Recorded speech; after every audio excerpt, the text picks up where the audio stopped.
I knew what I forgot. Forgot my own face. 1 second. Are you unmuted? I thought I unmuted everything. Then you are just a floating voice. Yes, I'm just a floating voice, so 1 second. I knew I forgot something. Pay no attention to the tabs. Pay no attention to the arcane symbols. Ah! Okay, I'm back. Anyway, hello everyone and welcome to Derps and Dank Places. I am your host, the all-powerful, all-present, and totally real three-eyed pigeon. And these are the Derps. Say hi, Derps. Hello? Don't tell me how to live my life. Goodbye. You shall all suffer horribly. Anyway, but let's go down and give some introductions. Belgar, tell us about yourself. Hello, I'm Belgar, the Dragonborn clerk of the group.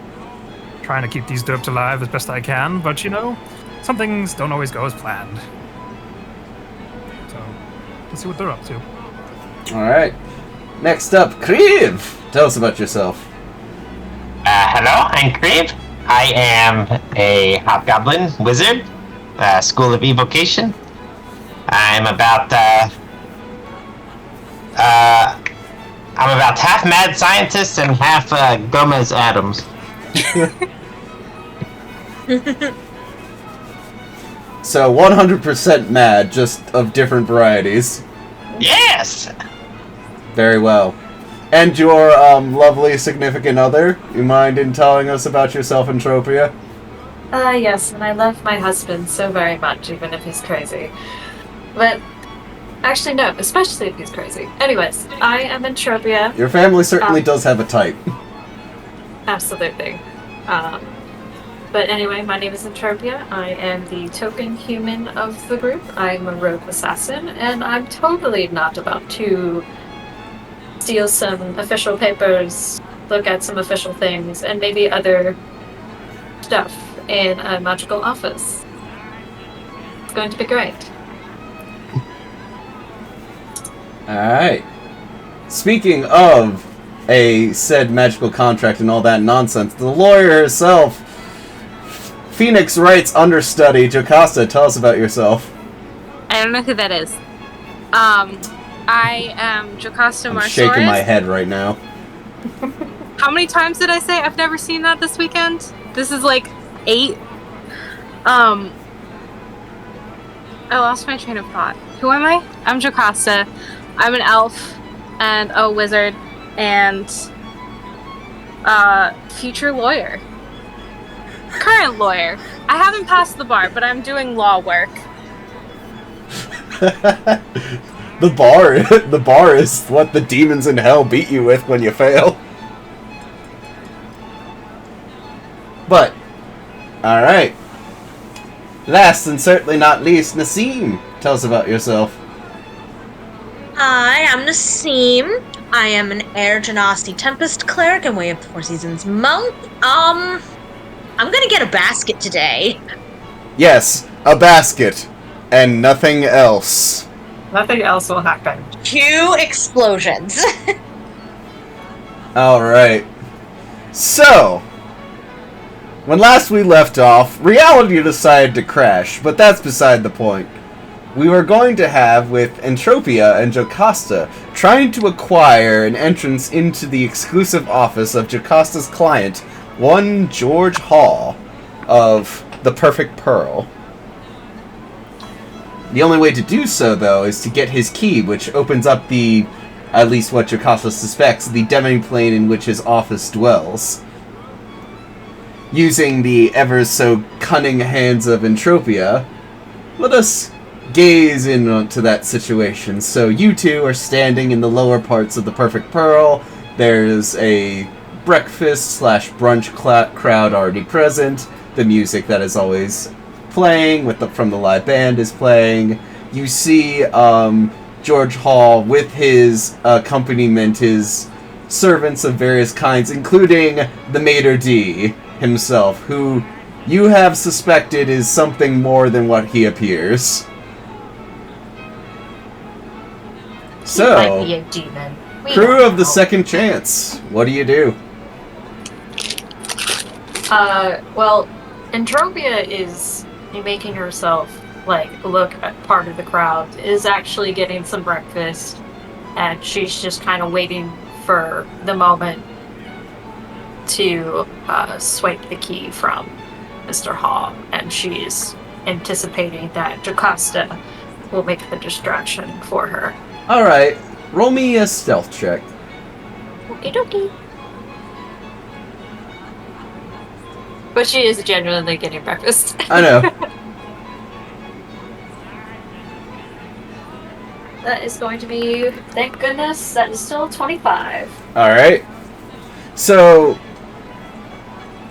George himself and most of his retinue does not seem to clock you. You cannot be certain of the maitre d'.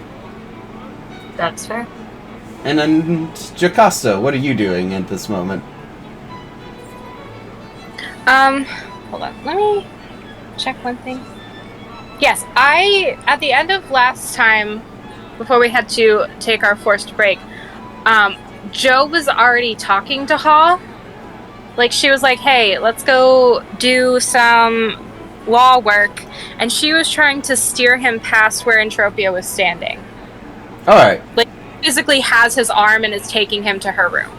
Alright, so, what do you say as you two are walking? So, as you're aware, I have been examining your contract. I've made several interesting discoveries. Interesting discoveries, like what, precisely? There's a reason Mephistopheles isn't the Lord of the Hells, because, he's not as smart, I guess. You see his face go a slight, like... That was either the bravest or the dumbest thing I think I've ever heard someone say. And seeing as you are a person that our mutual friend has given stellar reviews for, I would assume that it is a bravery aspect. It's cockiness is what it is, really. Ah. Well, cocksureness is definitely a trait that is needed to survive in our mutual friend group. So, Entropia, while you're waiting, Jocasta's like, she's got it all set up, he's coming right by you, like he would be, like, at some point he'll be, like, in between you two, and you can just, like, reach by and, like, grab the key while you're still pretending to get stuff from the brunch, but as he's approaching, you suddenly hear, well, hello, madam. Oh dear gods. I'm gonna, like, turn. Where do I... You turn, you pause, and then you look down. You see a 5-foot man with, like, large spectacles on his face, a glorious huge mustache, and, like, poofy cummerbund in his shirt. Well, I dare say, this is not a sight that one sees every day. My goodness, madam. Where did you come from? Straight from my dreams, I suppose. Oh dear god. How did he see you? How? What? You are literally, like, kind of... You are so frazzled in this moment that you will, like, miss the opportunity, and Jocasta, you now need to, like, kind of, like, circle George around to try for another pass. And, Entropia, you have to try and extricate yourself from this individual. So, Jocasta, what do you say in this moment? Actually, George, can I call you George? I'm gonna call you George. Why don't we grab some breakfast to take up with us? I had breakfast this morning, but if you're hungry for something, please feel free to grab something if you wish. Yeah, I'll just go over I mean, here to the... I could also have an entire meal brought up to your room for you, and we can discuss over food. Yeah, I'm of a liquid breakfast That variety. reminds me, there was a vodka that I just had brought in from a previous shipment, but I thought you'd be interesting. Have you ever tried Wildmont vodka? Straight from Zemnia itself. Oh, It's been a while, but probably. I thought it would draw your interest, seeing as you have a very, very refined taste for the beverage. I'm gonna go over the. As we're talking, I'm gonna steer him back to the bar and try and put him between me and Entropia. And Roll me a performance check to try and like socially maneuver this situation. great. I'm so good at performance. Let's use the tiny die. Someone get me a soundbite of that. I got a natural one. no. No, Go, wow. you know what? I insist. We'll go to the room. We'll make this a whole show. I wish to share this experience with you, and now he's beginning to draw you up to the room in Tropia. You see them going the other way. Real quick before we go, I do need to order my morning coffee. I like it very special. Hey, a barkeep. I don't try to pull him back to the bar, but I do stop. Okay. So, she's gonna go, can I please get some coffee brewed with rum in it? Like, instead of water? yes, your, previous order. Uh-huh. This is the best pick-me-up in the morning. You should try it, George. As you said, my palate is very refined, and I say it's great. So, Entropia, you're stuck back. So, madam, can I get a name for such a rare and exotic beauty that has crossed my line of fate, as it were? Truly, the gods must have blessed us by crossing this morning. You see, I am... So, she'll hold out her hand so, like, he could take it, kiss it, whatever. He does the kiss, he does the bow, which actually pulls you down a bit since he's, like, 2 feet shorter than you. 2 feet? I'm like 6 foot something, so more or less 2 feet. But anyways, she's like, oh, it's a pleasure to meet you, darling. My name is Antonina, though if you would do me a favor... Yes, dear. She like turns him around and like whispers in his ear, do get me some of that delicious food over there. Roll me a performance check. Or a persuasion check. No, yeah, persuasion. Do I get advantage of any kind? Because this man is charmed by me? Not quite. Damn, because I'm not proficient, so this is gonna go well. Okay, 18. Oh dear, he says as he holds your hand and like pulls you along. I will be back in the but briefest of moments. A trifling passing of time.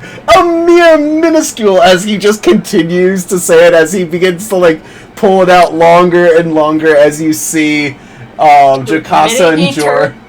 The minute he turns around and he is faced away from her, she's gone. You can certainly try. Roll another stealth check. That is 25. Alright. So as far as you're aware, you're gone. So you will quickly begin to like try and like get close to the bar without seeming too like obvious. Okay. Well, she'll go to the barkeep. Darling, might you pour me a pot of tea that I can take up to my room? Of course. One moment while we finish this other order. He says as you see them darling. figuring out how to pour rum into this like machinery again. She just like looks down the bar wherever Joe is and just like nods. So it's that moment where like George is facing Joe, but you two, since he's facing George, you're facing each other because you're looking like in the same direction. Okay, so is it like, just so I understand correctly, it's like Joe on one side, Jordan, so like George is in the middle? So Is George between us? Jocasta, George, they're like a few seats down from you and you're like down here. Alright, so I will, as stealthily as I can, I will come up and I will come up to the two of them, and as I do is when I will sleight of hand. As And you the way as you approach, Oh, the no. old man comes down. Just as you asked, my dear, I got you that tray of snails that you ordered. Quite a delicate choice, by the way. Here, do try one, he says as he begins eating.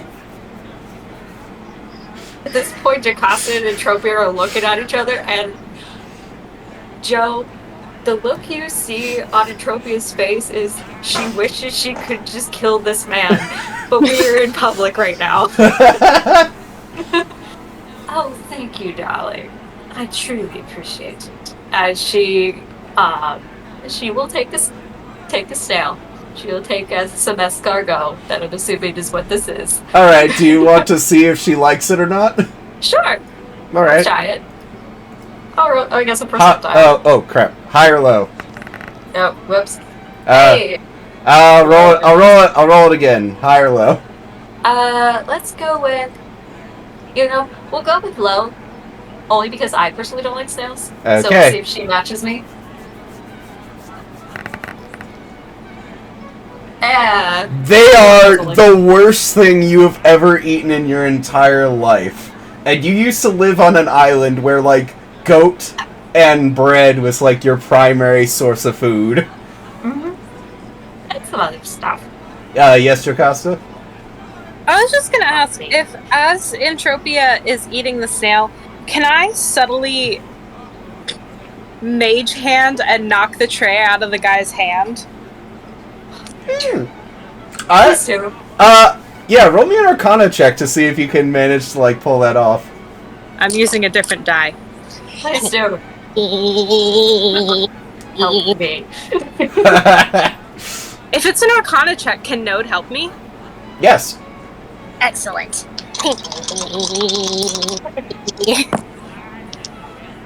That's not great, but a 19 total. Alright, you... I'm putting it away. I'm gonna roll something. So, the tray goes flying out. And I want to roll something for this old man, just in case. Mm-hmm. He's like, oh dear! As the tray goes falling out, and the snails land on Entropia's face. This is the moment where she was entertaining him, just trying to be nice. But I think even this man knows the look of murder when he Roll sees the one. intimidation check with advantage. Yay. Look at that. Good thing too, because I'm not proficient. I really should be 14. Is 14 enough for this? Oh my dear, I am so sorry. He pulls out a handkerchief and starts cleaning your face. She gets down so that she's eye level with him. I believe it's time for you to go. Roll me a persuasion check. I'm not good at this. Oh, it was almost good. Nonsense, dear. I have an entire afternoon that we can have together. Yes, Jocasta? Can I just, mentally just, alright, my turn. Can she push her way between Entropia and this man and go, oh my gosh, Antonino, what happened to your face? Why don't we go back to my room and get you cleaned up? And can she grab Entropia and Haw and drag them both upstairs? Please. Yes. I will gladly. I will let this happen as he's just like, oh my goodness. Well, I'll see you later, dear. She actually, so to the final fuck off to this old man. She does the backwards wave, but she makes it known that her wedding ring is showing. Just because there's a goalie doesn't mean that you can't still score. Oh my I'm gonna God. kill this old man. If I come across this old man ever again, especially in an alley, he's gonna fucking die. Alright, so You all go up to Jocasta's room, and she quickly closes the door, and Georges is standing there looking up at you. He's like, charming fellow, isn't he? As he goes over to the table. If you So charming. If you'll excuse us, we do have business, but please, feel free to stay here as long as you want until he's gone. I think I can manage to get back to my room, but thank you. Is he a regular by any chance? Do you know who he is? He looks at you with a very knowing look. Perhaps if I make it out of this in one piece, I'll be more than happy to give you that name and where he lives. Oh, now I like you. I did not get to where I was by being unreasonable, dear. Of course. Is there any moment at this point where it's like if he were to like walk past her at any point, like could I like potentially You have a moment now as he's going to walk to the desk where Jocasta has the work set up and turns his back to you. Take that opportunity. I'm taking that opportunity. Can I walk with him and just be like, oh, right, this is what's going on over here, just to distract him and hopefully give her advantage? Yes, I'll allow that. Cool. Sleight of I hand, right? doubt she'll need it. Yes, it's sleight of hand. Doesn't hurt. Yeah. So that is a 31. Get the key. I'm going to go back to my room to clean up properly, but thank you, Jocasta. He stops and kind of turns back. Are you sure you just got here? Oh, I'm sure, darling. Oh, right, isn't your husband supposed to be getting back soon, right? You probably Yes. want to get freshened up for him. As you're saying this, a familiar sound as Crib goes launching out, crashing into the into Hall himself as he goes rocketing out of the bottle. Ah! Oh! That was even sooner than I expected. Mr. Sam, Hall, meet I'm my disguised as Gomez. Yes. Oh. Oh. Hello. Please. husband. Just gonna help. Could you Crib. please get off, sir? Just gonna help him get off of him. So sorry about that. Yeah, quite a. Oh! As the broom comes out afterwards and hits Hall in the face. Ooh. There Look. it is. Looks at the broom. No, that's not very nice. The broom just makes up. Hmm? Yeah. Amazing. I love it. But yeah, no, I will. Darling, would you come back with me to our room? I need some protection, apparently. Kriv, as you're noticing this, you notice a snail on her face, and you're just like, "Oh my god, you haven't had one of these in ages." Yes. I'll pick it off. You eat it shell and whole. A delicacy, for sure. You must fill me in on the details, my dear. I'll walk and trip you upstairs. Yay! Yeah, Or we're gonna. We'll hide and trip you up. We'll leave Jacasta's room. We'll make a slight detour to our room, so that way I can get the rest of whatever snail butter nonsense off Yeah. of my face. And she will. Though I should ask, as we're going to our room, do I see the weird man? Strangely enough, no. That was so weird. Where did he go? Okay, whatever. There's a weird old man trying to hit on me. Ah, you still got it. Oh, I always do, darling, but he would not leave me alone, no matter how hard I tried. And now he's nowhere in sight. No, and I had nothing to do with it.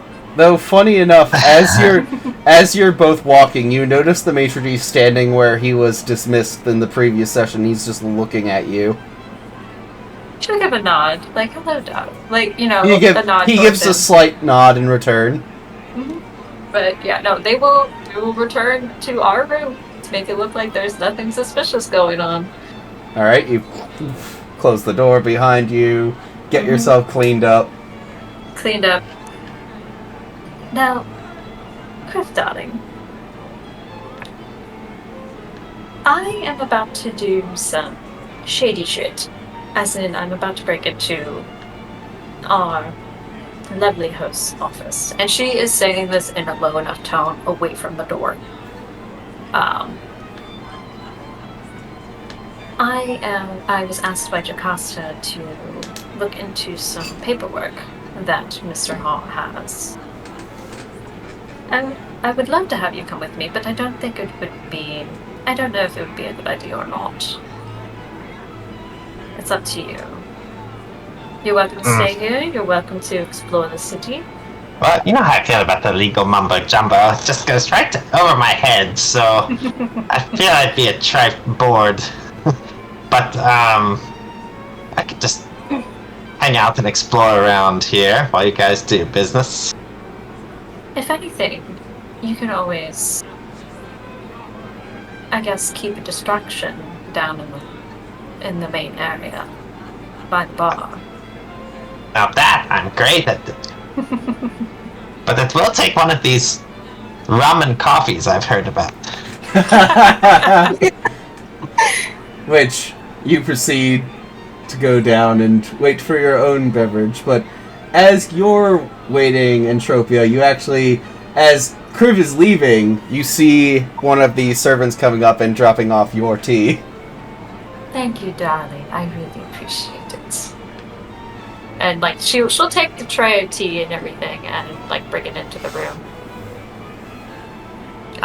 If there's we have free room and board, also free food and drink. Yes.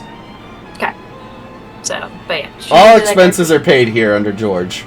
Yeah, that's what I just wanted to make sure on. So yeah, no, she'll take the tea. She'll probably have like tea to like get herself like I guess in the zone.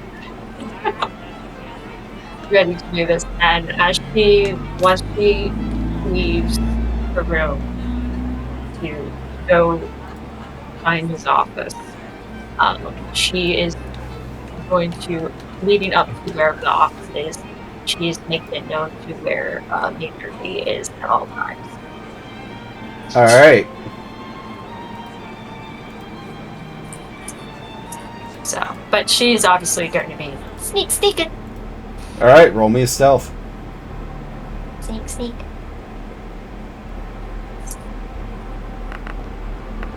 that is 25. Alright, you head out, slide around the door until you reach the far end. You slowly slide up.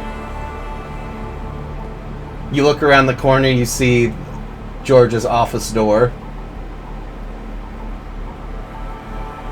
And there's no one around? No one that I can see? Roll me a perception check. Alright. Also, I will be, just in case, I will also be keeping an eye for any kind of traps. That's a natural 20, total being 30. So as you're like about to step up, you suddenly get this tingling in the back of your neck, and you slide and you like step back across, like against the back, where you notice a servant walking by. She looks like over to the door as if she noticed something, then just kind of shakes her shoulders and walk by. As you look back and you look over, and you notice no one else who's in the area to notice you. She will slowly make her way to the door and checking for traps leading up to the door. Roll me an investigation check. That is a 22. As you begin to look over the door, you see that it is the knob itself is pretty far down. It's only 3 feet off the ground, so that, George himself can... Well, no, not even 3 feet. It would be like 2 feet off because he's 3 feet tall. Right. So yeah, you have to crouch down as you start looking around the entire corners and start looking through. The lock itself is absolutely immaculate. You've never seen a lock of this intricacy before. Mm-hmm. And there's something about it that seems familiar. You see almost small glowing crystals that are embedded in the inner mechanisms. In the outer layer, you notice these intricate etching patterns where you see beautiful faces facing each other, but you also see small arcane sigils carved across it. Can I place where I might have seen this before? Roll me an Arcana check. Because the only thing that's coming to mind is like something this is like something Syl could do, but I'm just double checking. That's like my initial thought. 18. It is the door itself is probably magically trapped, that if anyone tried to break in, it would probably set something off, or if the wrong key was used, it would set something off, though you don't know what the effect is. Okay. That's fair. Alright, well, as far as she knows, she has the correct key. So she will try to use the key on the door. As you slowly bring the key forward, you actually see the key itself kind of begins to vibrate, and you notice the internet mechanisms actually form to the perfect things around the key, and you slowly turn as the door unlocks itself, and you feel the slight arcane pop as the room itself seems to shift into view on the other side of the door. Okay. She'll do one last look around in the hallway, make sure there's no one around, and then she will kind of do like an initial look as well, like right inside the office to make sure there are no additional traps there, just in case. All right, you pass and you step around. You kind of close the door. You don't close the door fully yet. You look into the office. Roll me a perception check.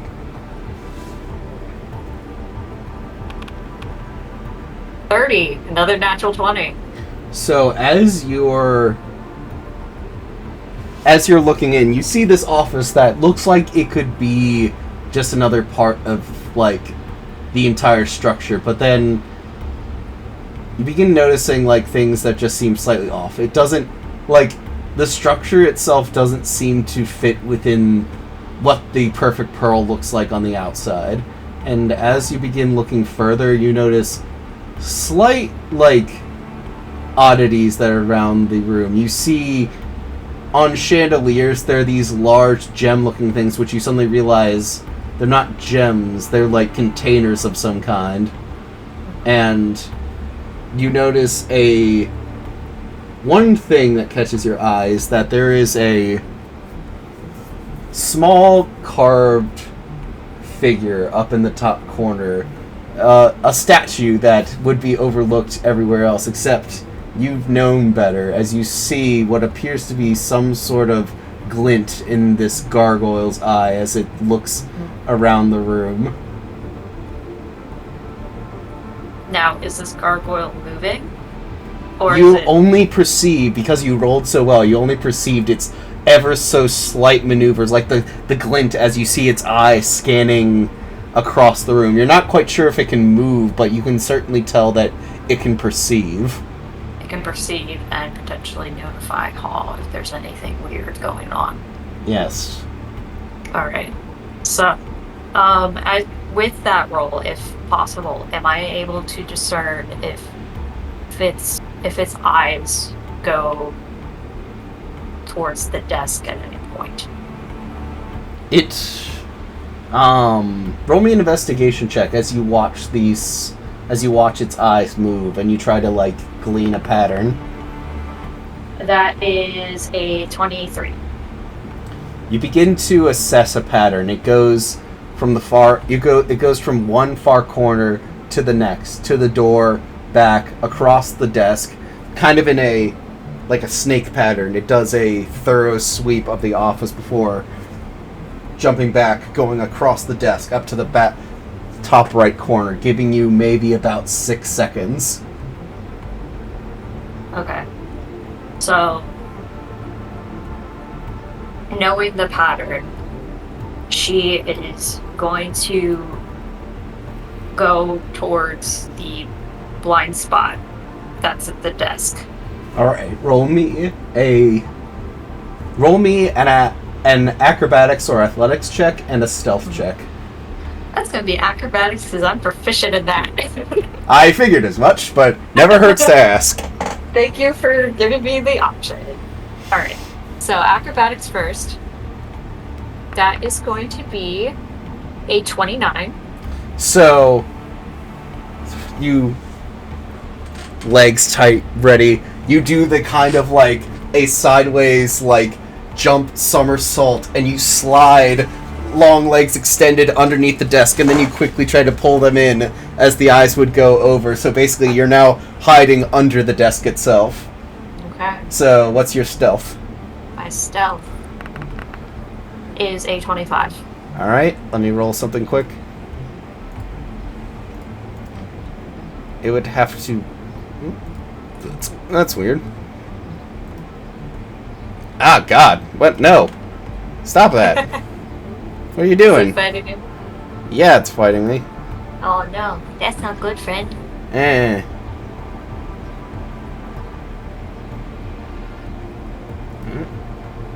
Okay.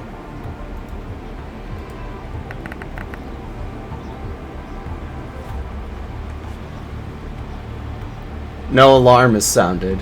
You're safe. Alright. And so, how is this desk set up? Is it... You are very, very, very cramped right now. So it's like the presidential desk where there's like Okay. an under chamber. Drawers on either side? There's Yeah. drawers on either side, and you are like, so you're doing I'm in like the leg space. yeah, you're in like the you're on the all fours, like almost in a hedgehog position, so that all of you can fit in this halfling sized desk space.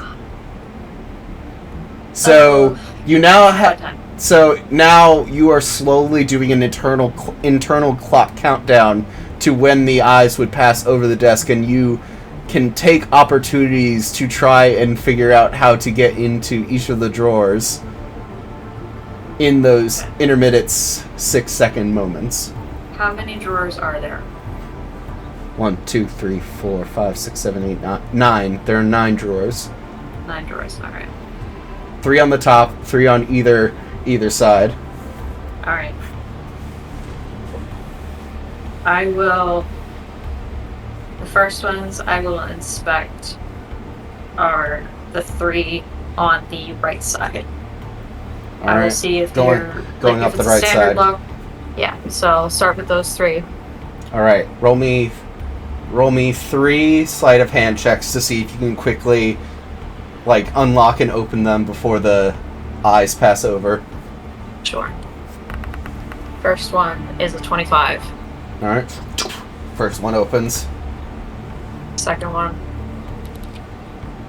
Really fucking good. 19 plus 15. Opens up.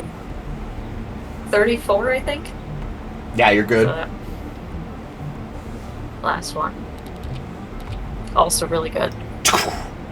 All 3 are open. Now just give me another sleight of hands to basically go in and quickly grab something from, or basically pulling it open, looking, and closing it again.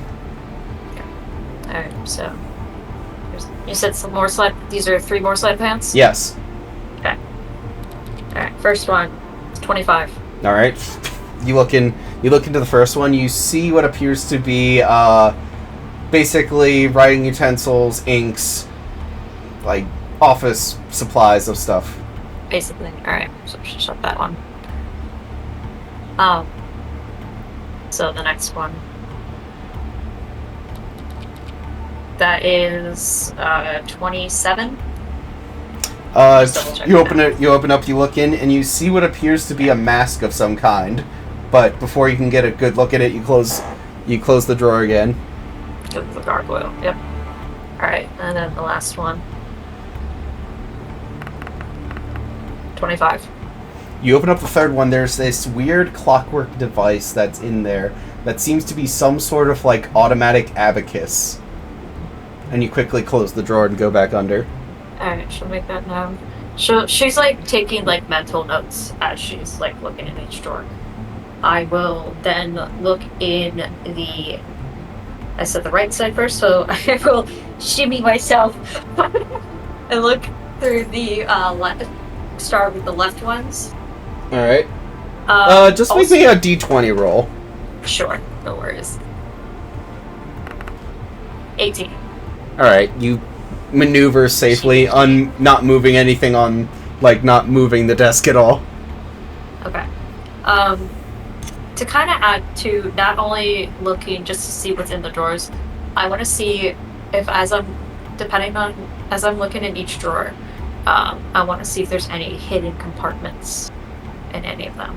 That will be an additional investigation. Okay, that's fine. Yeah, I just want to make that note. He's just like, all right, let me see if there's maybe possibly any hidden compartments. All right, so what do you want me to do? 3 sleight of hands again? Yes. All right. So here's the first sleight of hand. That's a 30. You're good. Second one. 25. You're good. And third. Also 25. That one you actually have trouble with. Alright.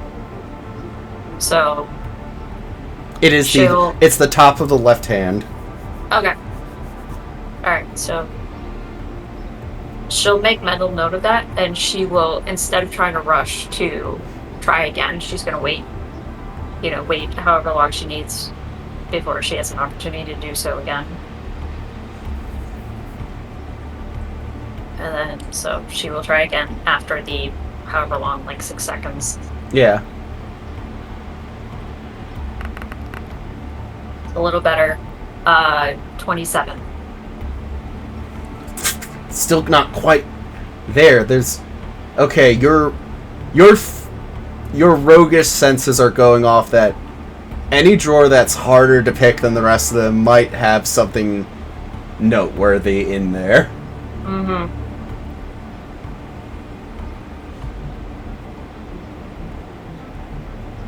She'll do it. She'll wait, 6 seconds again and wait for it to pass once more. She will try again.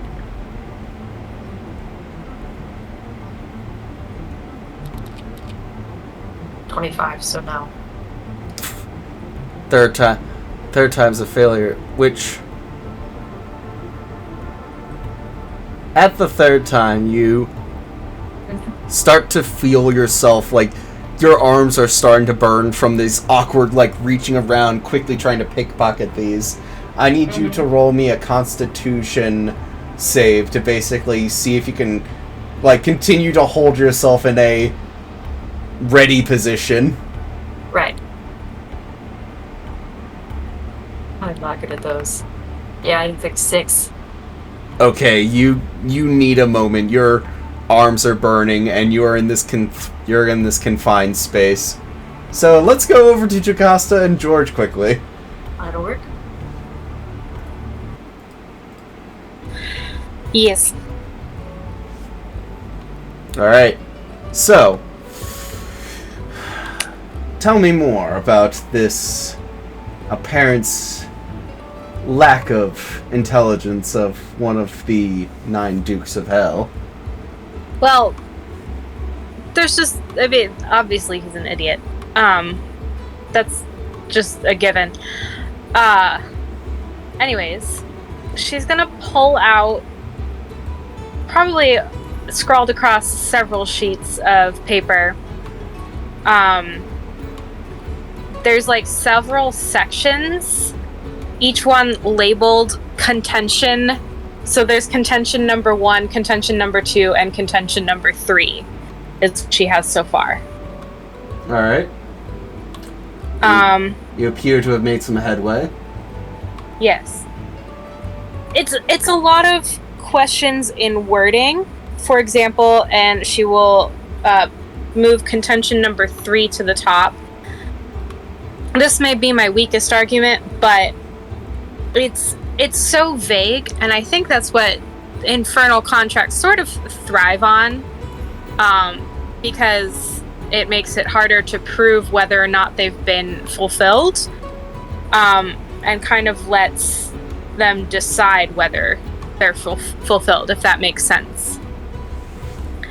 But basically, in this section, and she'll pull up the corresponding section in the infernal contract, It states the Mortal Party will have to make significant efforts on the expansion of their corporate interests. Efforts must be made to increase base profits to 70 to 100% that of the previous year. Failure to do this will see a forfeiture of either a year of the Mortal Party's life, a donation of whatever, and on and on. Donation of more. There we go. I lost my place. A donation of mortal of equivalence. Such donations given without violation. See Appendix C, or the payment of 100 pounds of gold or similar precious metal. So that's not the one I thought I was talking about, but that's fine. So it's vague here because at no point is it stated exactly what this means. As the terms are given, it does not. You see him actually look slightly uncomfortable as you bring that up. If she notices that, she's going to immediately stop and go, so what's the problem here, Georgie? The forfeitures that they're mentioning are alternative individuals to myself. Interesting. And who might those be? People who are no longer important to the task at hand. Georgie, you gotta trust me here, buddy. I'm your lawyer. I'm sorry, Electra, but we both know that trust is not something that is wise to give out freely in this line of business. I am hurt by that, even if I do understand it. Let me just put it to you in a colloquial way. You don't make an omelet without breaking a few eggs. So what are you telling me? Are you saying you've already sacrificed people to fulfill this clause because you haven't had that profit increase? He says nothing. Can I perception him? You can insight. That works. That's actually, I don't know, they're the same. Whatever. Yeah. That is a 24. You see the look of someone who is willing to do anything for their dream.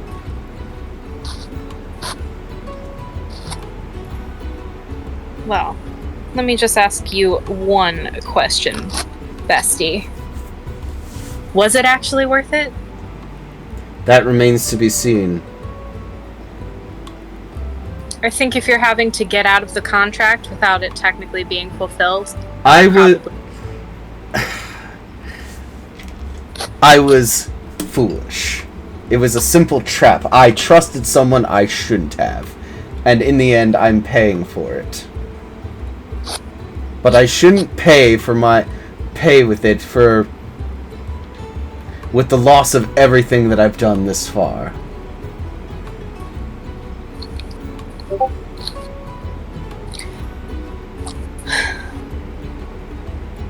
Anyway, what was your next point?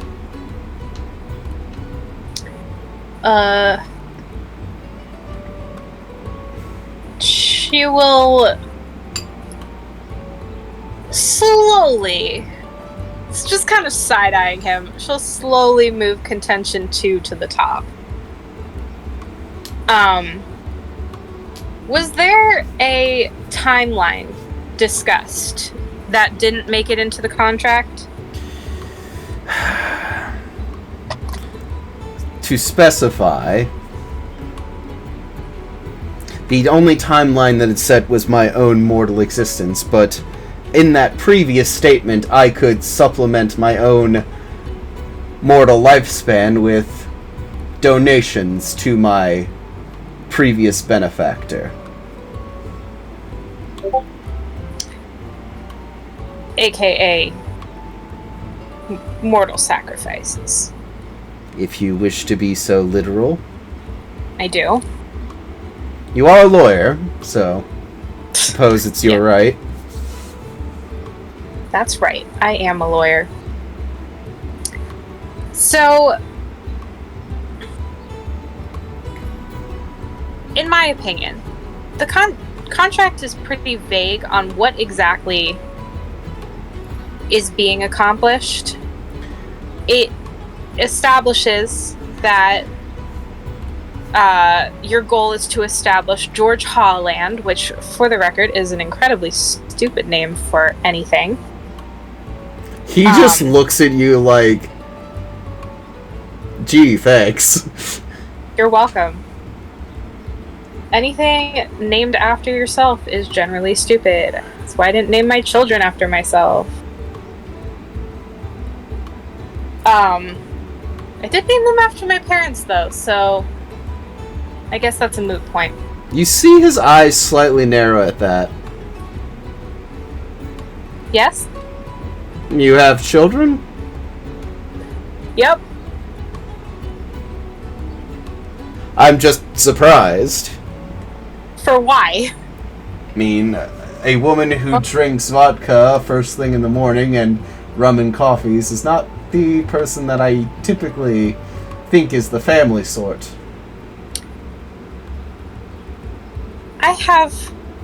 I contain multitudes. Which, by the way, at this point the door opens and the butler comes in with your rum and coffees. Excellent. Have you tried yet? I will drink after we're done here. No. I think better on a clouded head. Fortunately for you, my head is often clouded. Moving on. Alright. So, yeah, there's not really great definitions of what the desired outcome is. Who is going to be the one to decide when the outcome had been reached? Like, who was the one who gets to call the contract fulfilled? I'm assuming Mephistopheles? Yes. And myself. So did you have to agree on it? Yes. Excellent. What I imagine pictured. Now, 1 second, I need to actually change the ambience for this. Drama.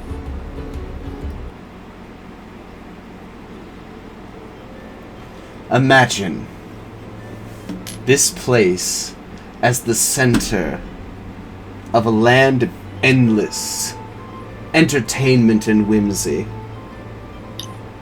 A empire of dreams, where all desires are met, where imagination, where cultures from all around the world are brought, where nothing is wanted for. A conglomeration that spans Exandria itself. Sea line cruises of wonder and of entertainment. I wish to build a castle of dreams here.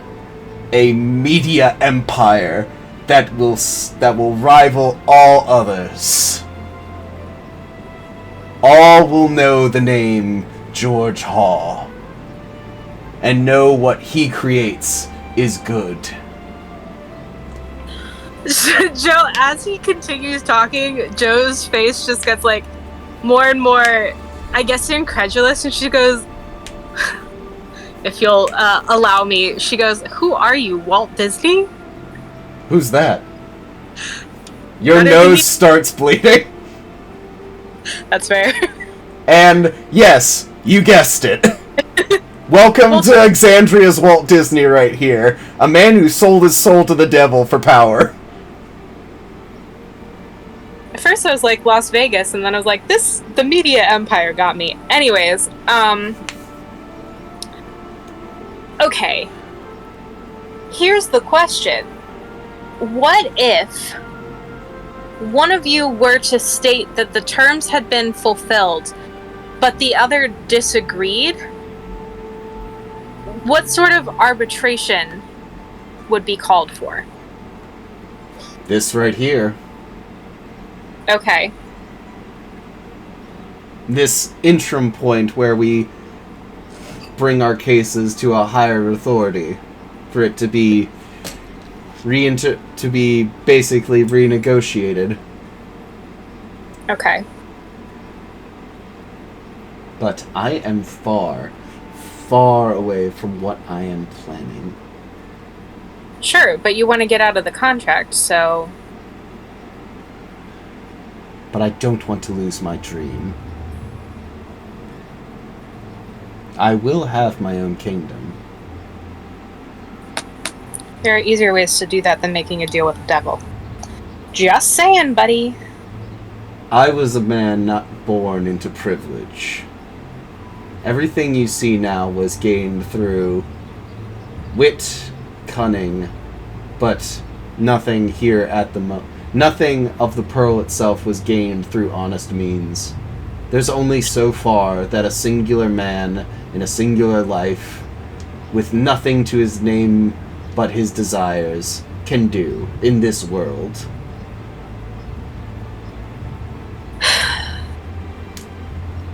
Alright.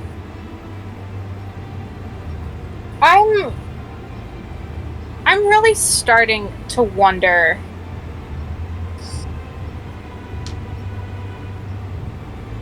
You want out of the contract. I want to renegotiate the terms because Mephistopheles has pulled the rug out from under me. I still need his support if I'm going to make Holland a thing. Oh, okay. I thought we were getting you out of this. That changes things entirely. Alright. You may be in luck. Because I found a particularly large loophole. Oh? I wasn't gonna tell you this yet. But, she's going to pull up the contract. Sorry, let me find the section I'm referencing. Alright, so in the section labeled Infernal Contract, contract paragraph 2, it says, this infernal contract is made on this Ulyssan 6th day of Brusendar in the year 826 of the Exandrian Standard Calendar, between Mephistopheles, Lord of the Eighth Ring, Cania, hereinafter referred to as the Infernal Party, and George Atherby Hall, herein referred to as the Mortal Party. We got that clear, right? That's how you two are supposed to be referred to in the contract. Yes. Alright. Here's the exciting part. I just have to find it.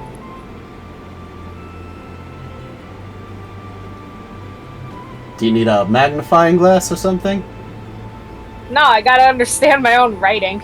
If he looks at the paperwork, a lot of it is written in the Elven alphabet, but can he read Elven? You don't know. Okay.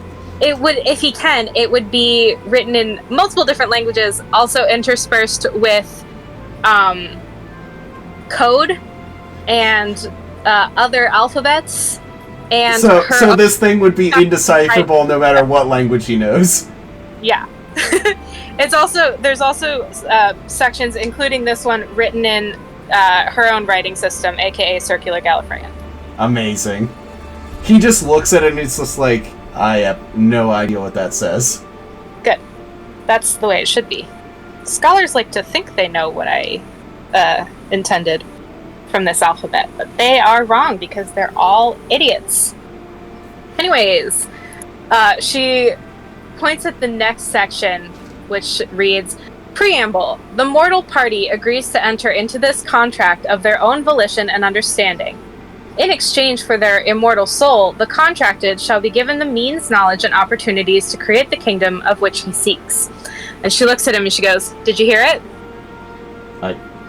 I don't get it. What am I missing? How are you supposed to be referred to in this contract? Mortal Party? Correct. How are you referred to in this paragraph? You were referred to at one point as the Mortal Party. At another point, you are referred to as the Contracted. Which is a major problem, because... eyes suddenly go wide. You get it! Meanwhile, back in the office...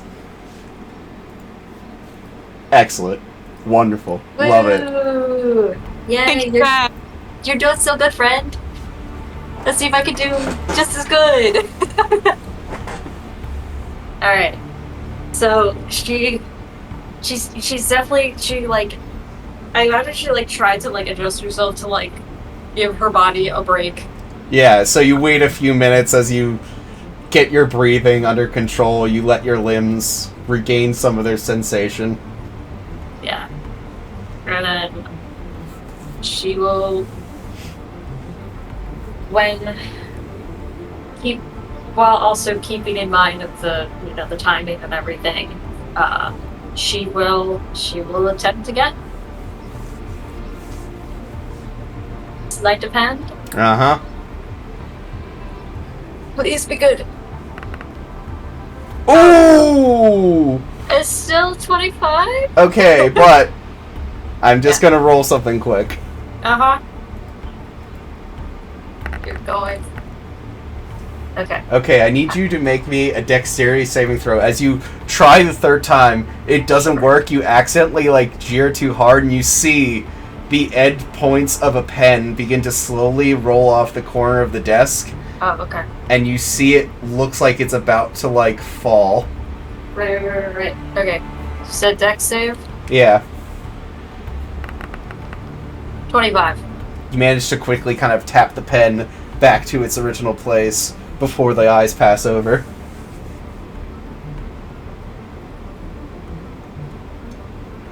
It's a matter of, just sheer spite at this point. How dare this drawer? You are Entropia Vite! You stabbed the fragments of gods! You killed dragons, for Pete's sake! She just kind of she takes a breather, says a mental prayer to the Raven Queen, I know stealing is not your thing, but if you could just help me out here, that would be grand. Do a little Hail Mary to yourself. Uh-huh.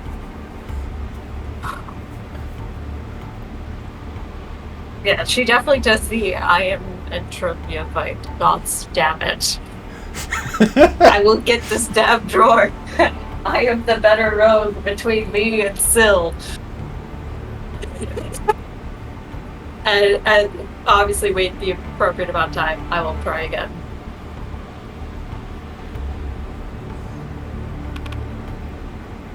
$25, which I know is a fail. So I need you to make me a wisdom saving throw as this is starting this is starting to get frustrating. Yeah, the confined space, the constant failure. It's starting to wear on you. Oh no, that's a 9. Oh, you're starting to lose your nerves. You're starting to hyperventilate. You feel yourself starting to do the one and worst thing that rogues can do, and that's panic. Mm-hmm. She is going to kind of try to center herself. She's going to take a minute, probably 2 minutes, to get her breathing to calm down. And she will actually skip this drawer. Alright. And try the top 3. Alright. You got left, middle, and right. We'll do middle. Alright. We'll do middle. Dice. Please. Okay, that's 25. This is a new drawer. Damn it! Doesn't work! Something about the middle drawer, too. Alright. She'll wait the appropriate amount. And she will try the left drawer. Okay. The left top. What the hell? 25? Okay, that one opens. And there Okay. appears to be letters in that one.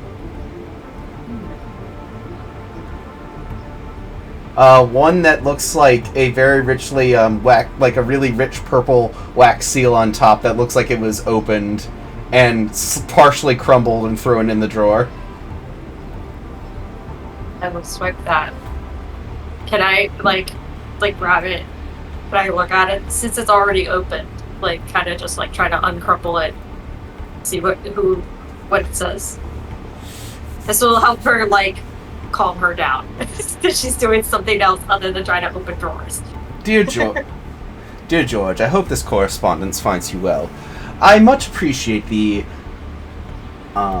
responsibilities that you've given to me in the matters of business, finance, and general overseeing of your assets. I have made sure to make them bloom as much as possible, expanding the output that you have been ever so gracious to provide the basically the game plan, as it were. But I decided to deviate slightly.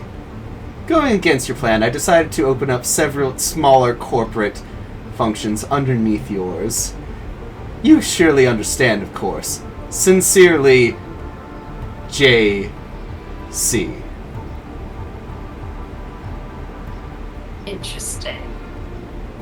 Wait, JC.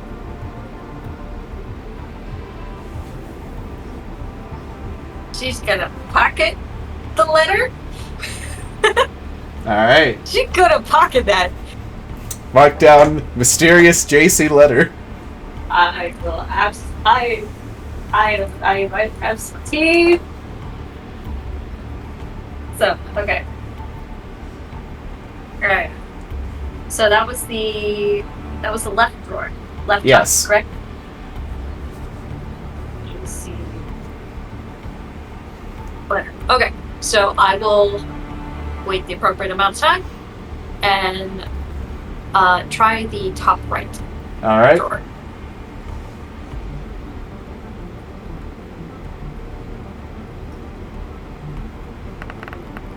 Much better. That is a 27.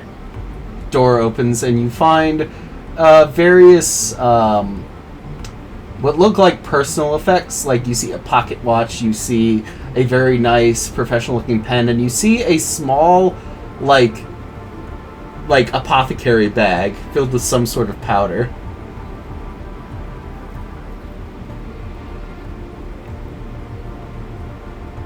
I'll leave it. I'll shut the drawer. Alright. She'll make a mental note of it, but she'll leave it. Alright, so...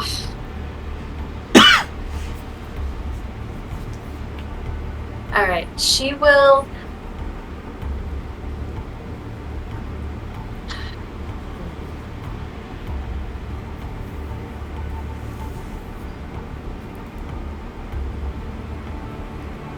She will try the current bane of her existence, the first stubborn drawer again. Alright.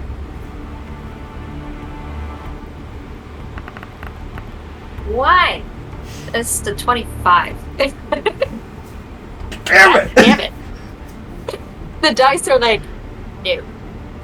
And I've been changing the dice, and it's just like, no. I will say, make me another wisdom save. That's fair. Okay, 16. Alright, you managed to hold yourself, so you don't fail another one. But I will say, if you fail 3 of them, you're basically pulling out. Yeah. Alright, so let me just I failed 1 so far. Alright, so she's just she's like, calm. I'm calm. I am Zen. I am collect. What did Bruce teach? Serenity now. Pretty much. She will try the other stubborn drawer. So top middle. Yeah.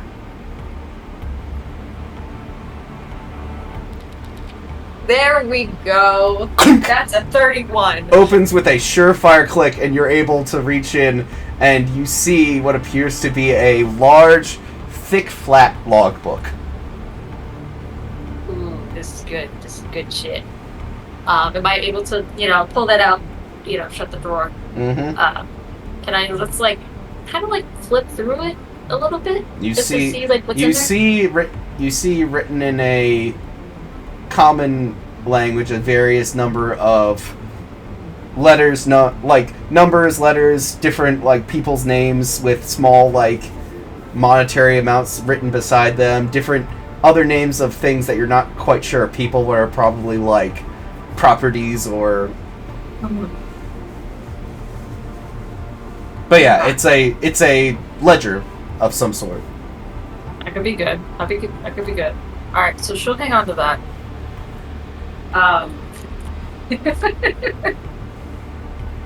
She'll hang on to that. She'll give herself a few extra minutes before she tries the last damn stubborn drawer. Sure. Actually, before I do that, can I do a perception to make sure I don't hear anyone from the hallway? Sure, make me a perception check. Alright. That's 26. You listen and you don't hear anything. Which isn't surprising. You can suspect that not many people can come in here besides. Right. But, you know, it's one of those things of, like, just to be sure. Okay. Let's try this again. You are Entropiavite! I am a Entropiavite. Oh. Who did we lose? Oh, Jen. We lost Jen. No. Oh, no. What happened? What happened, friend? I was inactive for too long and Discord said go away. Didn't like that. Dang, That's it gave you the rude. ban. Anyway. Okay. 28? 28? You try it, it doesn't work. Another Okay. wisdom save. Another wisdom save, alright. You feel there's a vein forming on the end of your temple. This is going to age I'm gonna you. age. Yeah, I was gonna say, I'm gonna age. Okay, 13? 2 failures. Alright, fair enough.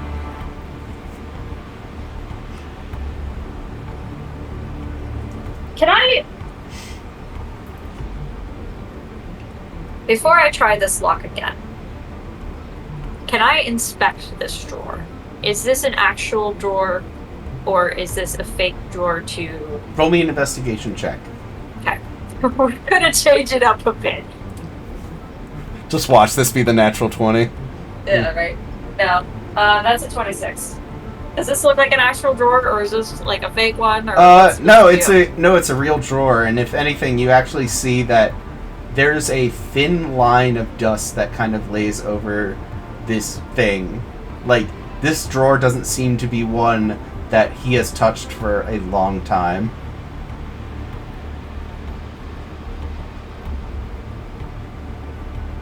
Here's another question. With his key... Now, is this key only for his office door, or is it a master key of some sort? You don't know. What happens if she, in the appropriate time frame, how does the drawer react when the key is there, if it reacts in any way?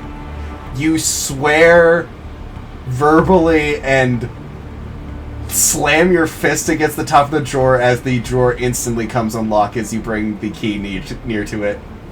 That's what I thought. I could have just used this as a master key. This bitch. She's like, this man is... like, internally, she's like, this man is lucky that Jocasta is helping him, otherwise I might kill him too. But, yeah, okay. So she opens the drawer. What's in it? You see a painting. You see a picture portrait, a painting that is turned face downwards in the drawer. A thin layer of dust over it. Okay. How big is this painting? Like, is it big enough that It's I can it's take like it out? it's like a yeah. You can like slip it out. Okay. I want to slip it out and I want to look at it. Who is it? You see what appears to be a younger George Hall with a beautiful half-elven woman. And on the front, written in what appears to be long-dried blood,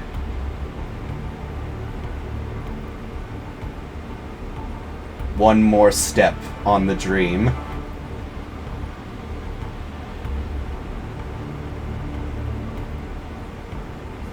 looking at the picture, does this look like... I'm assuming this woman does not look familiar whatsoever to me. You see that it is a portrait that is done in a beautiful garden of some kind. Okay. The woman doesn't look familiar? No. No, okay. Though, as you look at it, you see that there is a very distinct, like, sigil pendant necklace that's around her neck. Do I recognize the sigil? No, but you definitely clock it. Alright, she'll clock it, she'll put the portrait back, and when she places the portrait back in the drawer, before she shuts it, she's actually going to take a little, like, makeup brush, and whatever dust is in the drawer, she's going to take some of the dust from the drawer and dust it back onto... Tasty! Tasty! Tasty! She Yeah! You do that! Yeah, you do that! Cover my tracks. Yeah, all right. She will also, before she gets ready to leave, she will make sure all of the locks on the drawers are reset. Alright. Well, they lock as soon as you close them, so... Okay, alright, cool.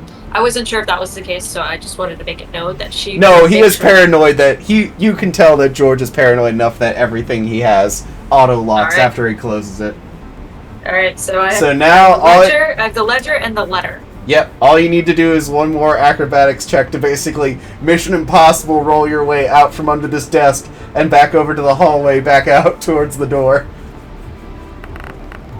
Natural fucking 20, total being 30. Alright, you jump, you roll, you land, and as you're about to land, you're in the home free, you hear the door slowly becoming unlocked from the other side. What do you do? I go to a blind spot corner. So, not even a corner, you jump straight up, and you actually, like, hold yourself up in the top corner as the door slowly opens, and you see the maitre d' look into the room as he walks in. You see him look left, he looks right, as he slowly walks in and begins scanning the room, going over everything. Starts to go across the desk.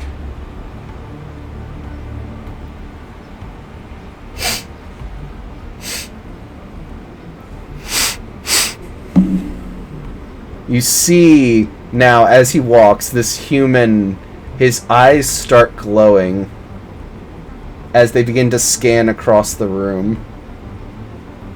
As he's standing waiting, you see the door slowly beginning to close.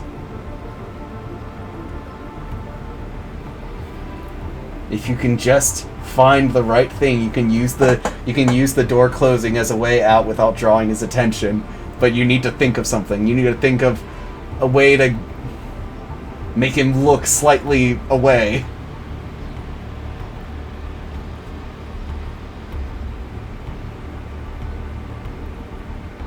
The door's open? Yes, and it's slowly closing behind him.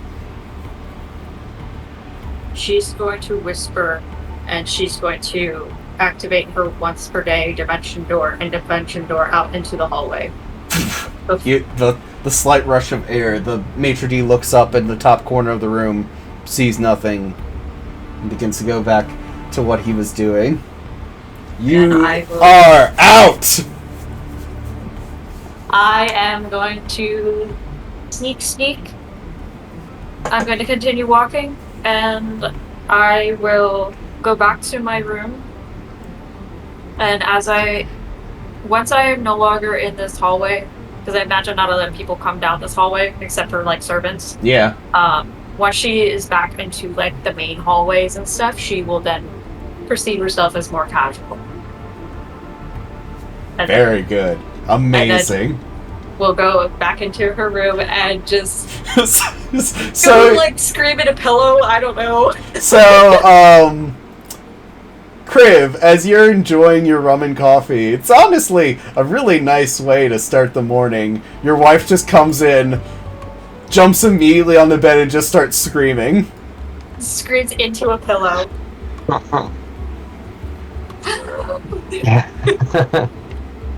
Just takes a sip, kind of puts a hand on her shoulder.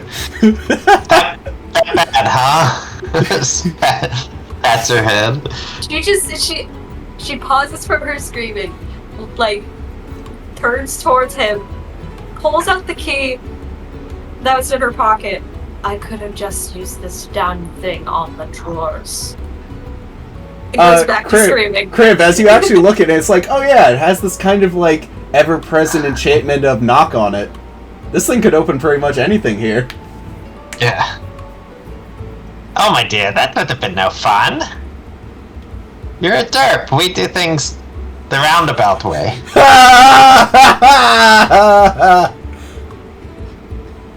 There must have been something in this rum coffee, because now your nose starts bleeding.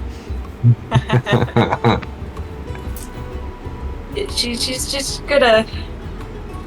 Yeah, she's gonna take a minute. She's gonna have some breakfast. Maybe steal a sip or 2 or 5. Let me get you something. I'll get you something from downstairs. Don't worry. Thank you. You stay put. Yes. Whenever he would leave, that she would kind of get herself situated and start looking more through the ledger. You see plenty of names, everything listed. You see resources and all that. There's nothing in particular that draws your eye, but you're not quite sure what you're looking for in this. But Jocasta might know what to look for.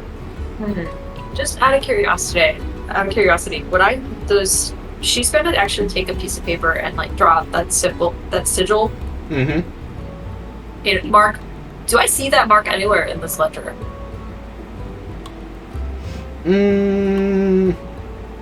No, you do not see the mark. Okay. Though that doesn't necessarily mean whatever it could represent could not be in this ledger. Okay. No worries. So she'll keep flipping through to see what she, sees, and then, yeah, she's going to take some time before then doing the whole fun thing of getting this key back to George without him knowing. Alright. So, with that, let's take a step back from the Perfect Pearl, and let's go to a more simpler scene. Let's go to the streets. The streets of Shamol for a simple task. Getting a basket.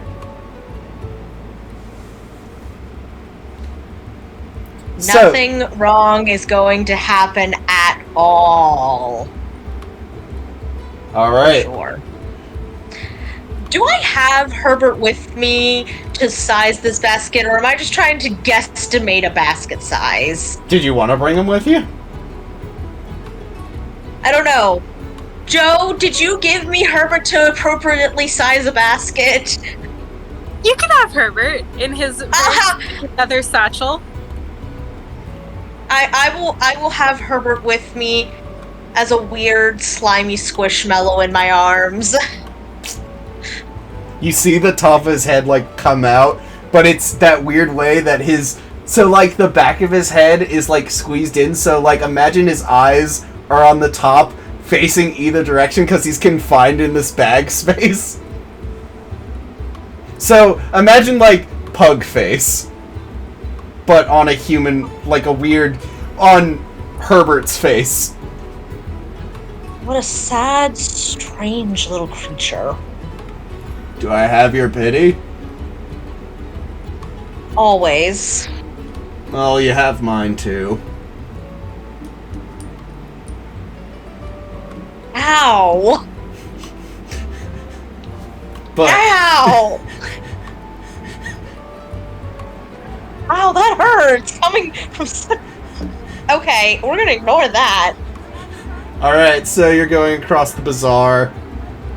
You notice, a few things, but you eventually find what appears to be some sort of, general goods where you see, baskets, chairs, all sorts of stuff that is set up. Okay. It's in this small storefront, so you go up the stairs to where the store is. Okay. I'm gonna go in and I'm gonna start seeing if I can find something more appropriate for Herbert to reside in. Alright, roll me an investigation check as you look through the baskets. Alright, I am specifically looking for something that could be more akin to like a backpack basket. Ah, okay. So like dang it, what are those things called? The ones that the native Canadians have. Yeah, Like a papoose? Yeah. Kind of. Basically some sort of woven basket that can be worn as a backpack. Yeah. Because I feel that that would be appropriate for this slimy creature.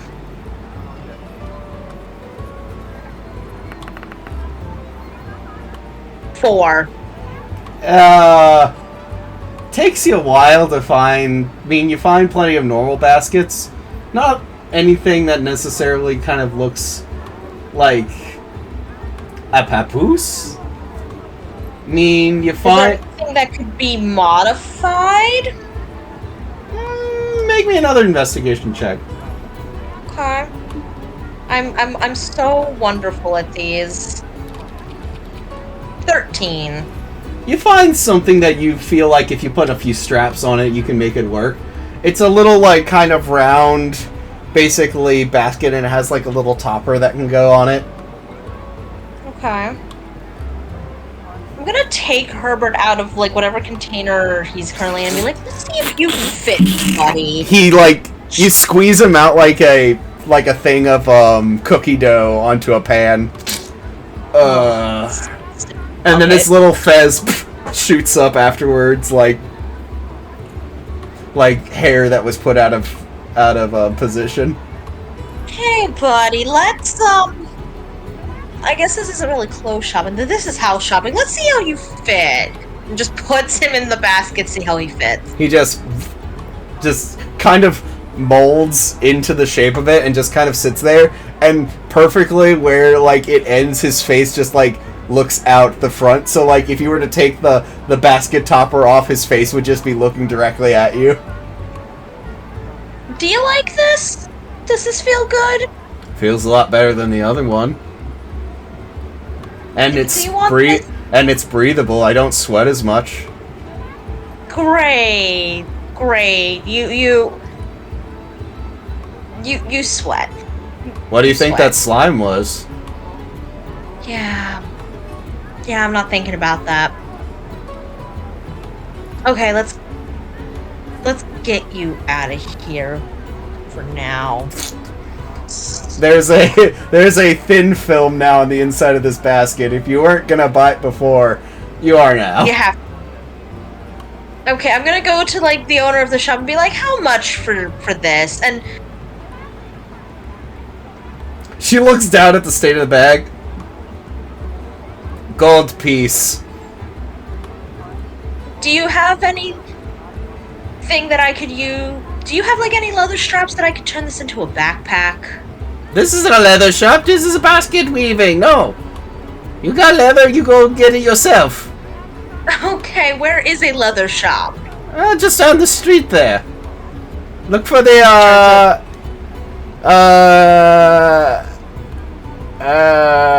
go over to the scramble tops.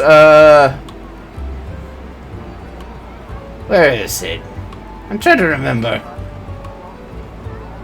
It's over in the scramble tops somewhere. Stop bothering me. Here's your gold, lady. Good. I'm gonna just... You know what? Just to be annoying to her, I'm just gonna dump Herbert into the basket in front of her. What is that? The reason I'm buying this basket. So, fun fact, as you do so, as you're about to put the topper on, Herbert shifts and his little fez perfectly sticks out, filling the hole in the basket. So basically his little fez is sticking out the top of the basket. You ever heard of magic familiars? Aren't they supposed to be, like, cute animals, like rabbits and rats and such? Not like that thing? This is a crime against nature that my friend took pity on. Get that out of my shop! Will do. Come on, Herbert. It just picks up Herbert. So, as you carry the basket, you go out and you step onto the streets. You're met with Shummel's bright sunshine and all that. And standing at the end of the alley, if you'll just direct your attention below the main map. Yes, just move me Oh my, new map. Cool. One moment. Oh dear.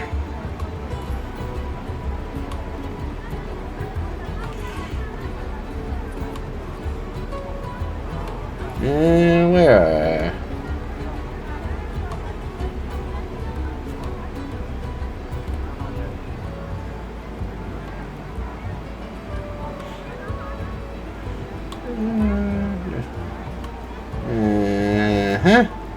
And Oh no. Oh no. You see standing at the end a familiar sight. Let me just change the ambience. I'm seeing some guards and another symbol that I don't know what that is. You see what appears to be a gnome who has what appears to be a gun pointed at you. So, funny running into you here.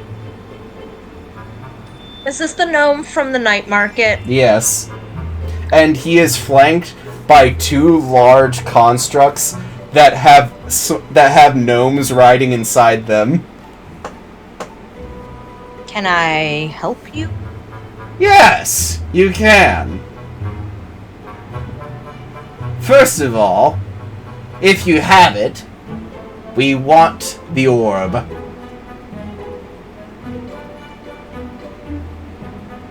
Herbert, do I have an orb? Are you familiar with an orb? She just is talking to the slime. You mean that orb that you bought the other day? The one You're that you gave useless. the Shut one that up. you gave to Jocasta? She's just gonna Back at the perfect pull. She's just gonna smush his fez into his face and be like, "You're no use, no wonder Joe pities you." So, you gave it to someone else. I mean, what's it gonna do me? I thought it looked cool, but it's useless for me. And then why'd you buy it? Like, it looked cool. You don't... Do you realize what you've done?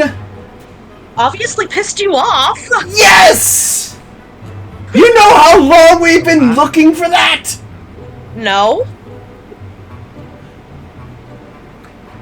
I don't know Let me you. put I don't it- know what your deal is.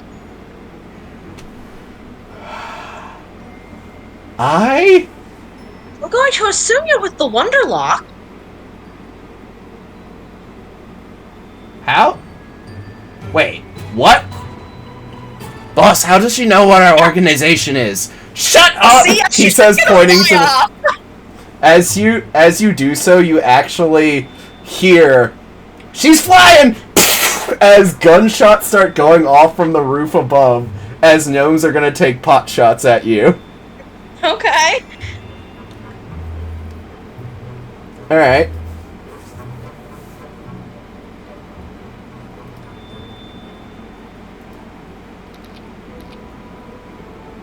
First one misses. Obviously.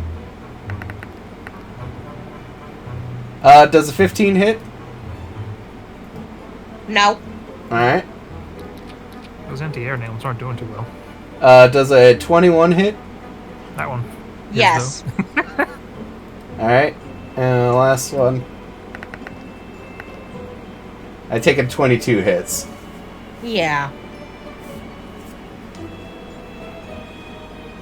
Okay, so...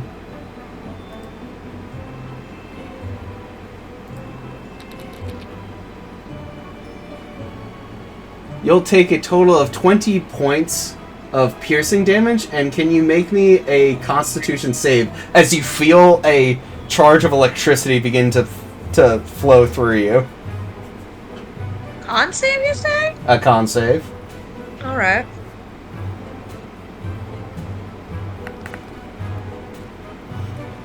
Natural 20 for a total of 24. You just fly off, and as you do so, you just see the gnome looking up at the sky, and you see the other one turn to it.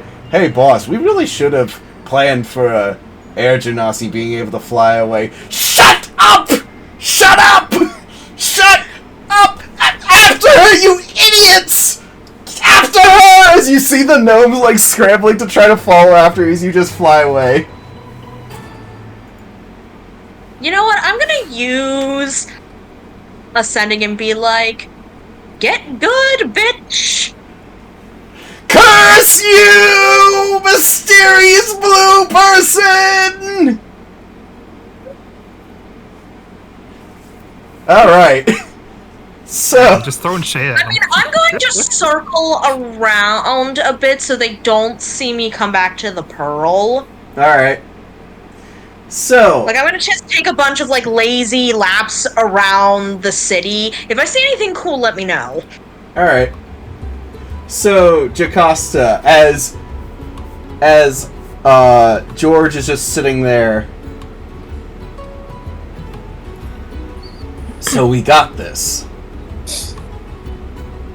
We have a good lead.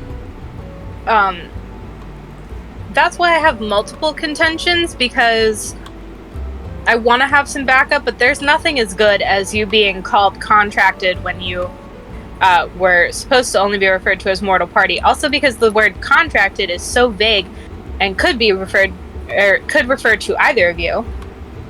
Alright. This is good. It's pretty good, yeah. So, I should set up the meeting. Yeah, why not? Okay. It's gonna take some time. Don't die. He's probably gonna send people after you. That makes me feel really great. But also, that's fair.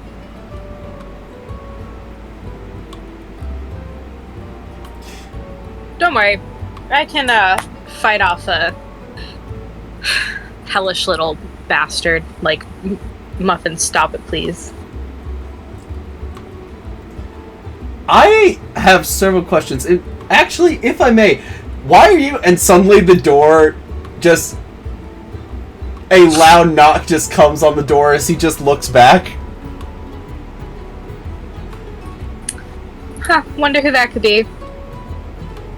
She's not going to get up to answer it. Nassim, she's not coming to the door. Huh? Nassim, Joe's not coming to the door. Okay. Just quick question, because he didn't establish. Was I able to grab some leather straps to turn the basket into a backpack? You actually stole a backpack from a cart? Okay, we'll just hack this together. Okay. I just keep knocking. Knock, knock, knock, Joe. Knock, knock, knock, Joe. Knock, knock, knock, Joe. Hey, when she hears Nassim's voice, Joe will get up and answer the door. Joe, you see Nassim has a bullet wound in her shoulder? I've got 2 bullet wounds in Oh me. yeah, sorry, 2 bullet wounds. Joe just sighs. And she turns around and she goes, Mr. Ha, I think we'll have to pick this up later. My friend is bleeding from multiple wounds. Oh, the carpet! Oh. I'll get... the blood. Goodbye, sir. Sorry. She'll push him into the hallway and pull Nassim. Happen as he just like is shoved out and the door closes. Don't worry about it. Happens all the time. Funny enough, while this is happening, Entropia, just when you were about to walk in, the door closes behind you as George is like pushed out of the room. Oh, hello again. Oh, darling. I assume business was successful? It sounds like we have a very promising lead. Wonderful. Yes, and if you'll excuse me, I think I'm going to Be hopeful for a moment. Of course, you deserve every moment, darling. Thank you. You might want to find the, priestly one. Your friend got shot. I can heal myself! He doesn't know that. He doesn't know that. I'm so priestly. Oh, Belgar, I love you so much. I will absolutely do that, darling. Thank you. And I guess as he would leave, that's when I'm going to take the opportunity to drop the key in his pocket. The same pocket it was in. Sleight of hand. Hell yes. That is a 25. Drop it in quite easily. And is Joe's door locked? Yeah, only she can open it. You'll hear a simple knock. So, right after you, close the door. Darlings, I know you're in there. Just grumbling to herself, and Joe will push Nassim into the bathroom and then go back and open the door. And try to vegetate the blood out of the carpet as she goes. Nassim, you're just laying in the tub. You're slightly off red blood. I'm just gonna heal myself. I'm gonna use as much healing as I need to until I'm back to full health. Alright. And Joe will clean up your clothes for you with more prestidigitation, because I love that spell or love that cantrip and never get to use it. Alright. So So, Tropia now you walk in. I walk in. I will shut the door. Jocasta, darling. And she will walk over to... Hello, Nassim. As she's walking over to the table. As you're about to sit down at the table, there's another knock at the door. She's gonna wait. Who is it? Belgar. The door's locked. I'm pretty sure I can't get in here without anybody's help if anybody's in there. Knocks twice more. We're all just gonna hang out in Joe's room. She's gonna go open the door and she's like, well, we should... Entropia, where's your husband? Because I don't want to open this door again. Funny enough, just as this is doing, Crib, you finally found where you were smelling more of the rum coffees. They were coming from Joe's room, of course. Shocker. Of course, I should have known. And Triv, you see a really plain-looking human standing there. Yeah, you have no idea. This is probably Jocasta's newest fling. You just kind of walk by him into the room. Oh, hello. Belgar doesn't say anything, but walks in and takes the hat off. Yeah, I was gonna say, did any of us see Belgar's disguise? Nope. Oh, hello, darling. As you take the hat off. Hello. Oh, that explains a lot. I was like, who You the are so plain It's and so... boring. I hate Work. it! Not shiny at all.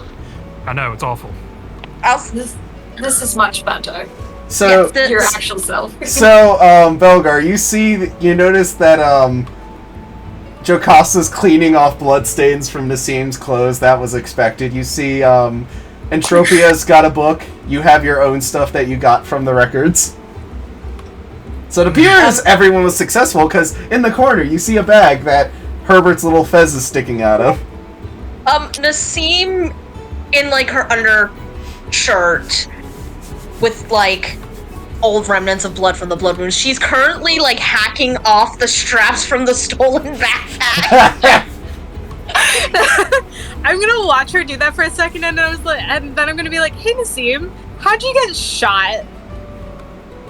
You know those gnomes that were pissed off that I got the ball? Oh. I confused them, flew off, and they shot me. Can I? You're confused then? So I went and I got the bag. Look how nice he fits in it. I was gonna go get some leather straps to turn him into a backpack.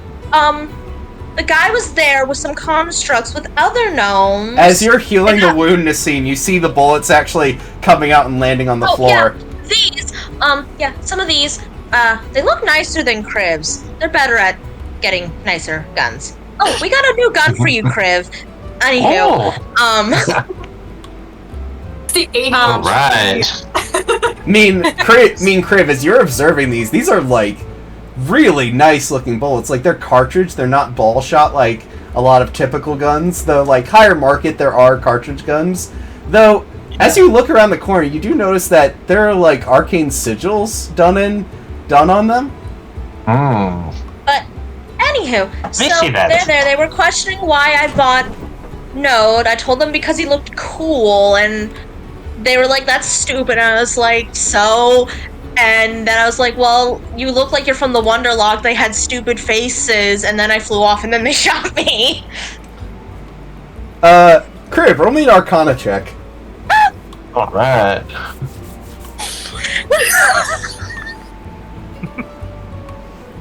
And now I'm here.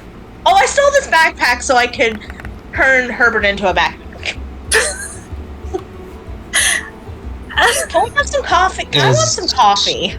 27? That's so weird. Why on earth would they put divination spells onto bullets? Uh-oh.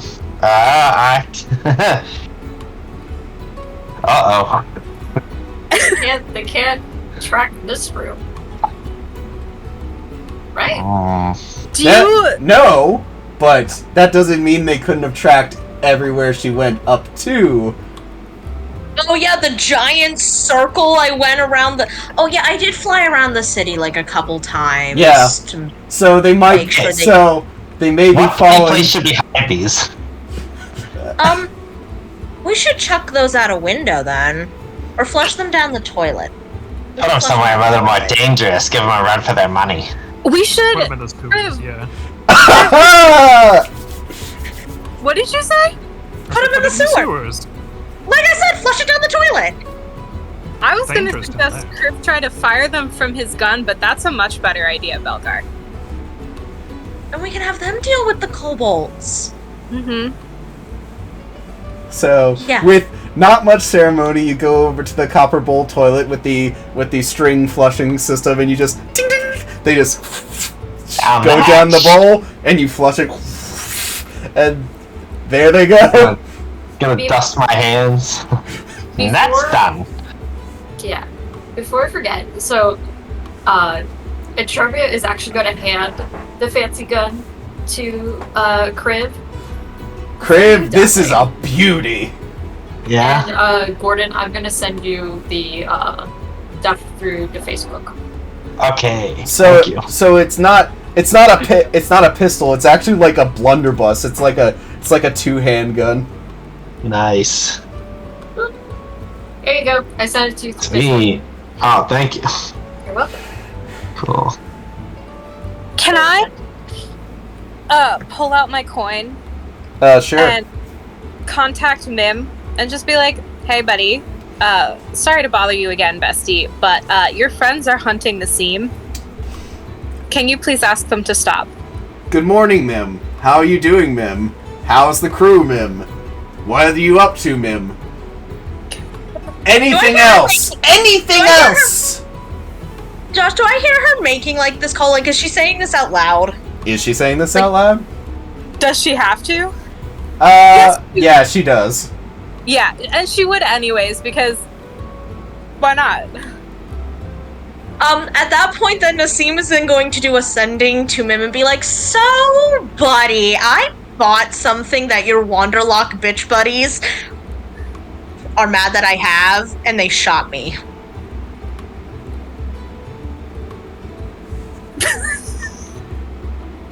No shit! Believe me, I know how confrontational you guys are. I'll see what I can do, but it might not be much. Jocasta is going to take a piece of paper out of the cherrywood box and write with her newly discovered legal prowess, She's going to write a cease and desist order. Beautiful. You know what? Jocasta, inspiration for that. As the letter folds itself and flies out the window.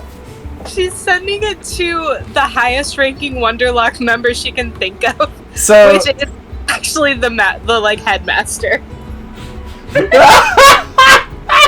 gonna take a while to fly there, but that's still hilarious. So just like smash cut to this thing going across UD's day, turned to night, winter, spring, as it's just flying. You see it go past the fire tornado in the middle of the ocean. The tornado, it still lives. You see it fly. You see it fly past old. You see it fly past old gnarly. Oh. But yeah, comedy aside, that happened.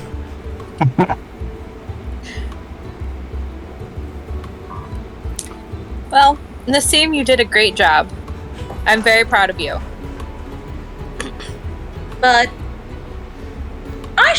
we should really find another hat of disguise, because otherwise, yeah.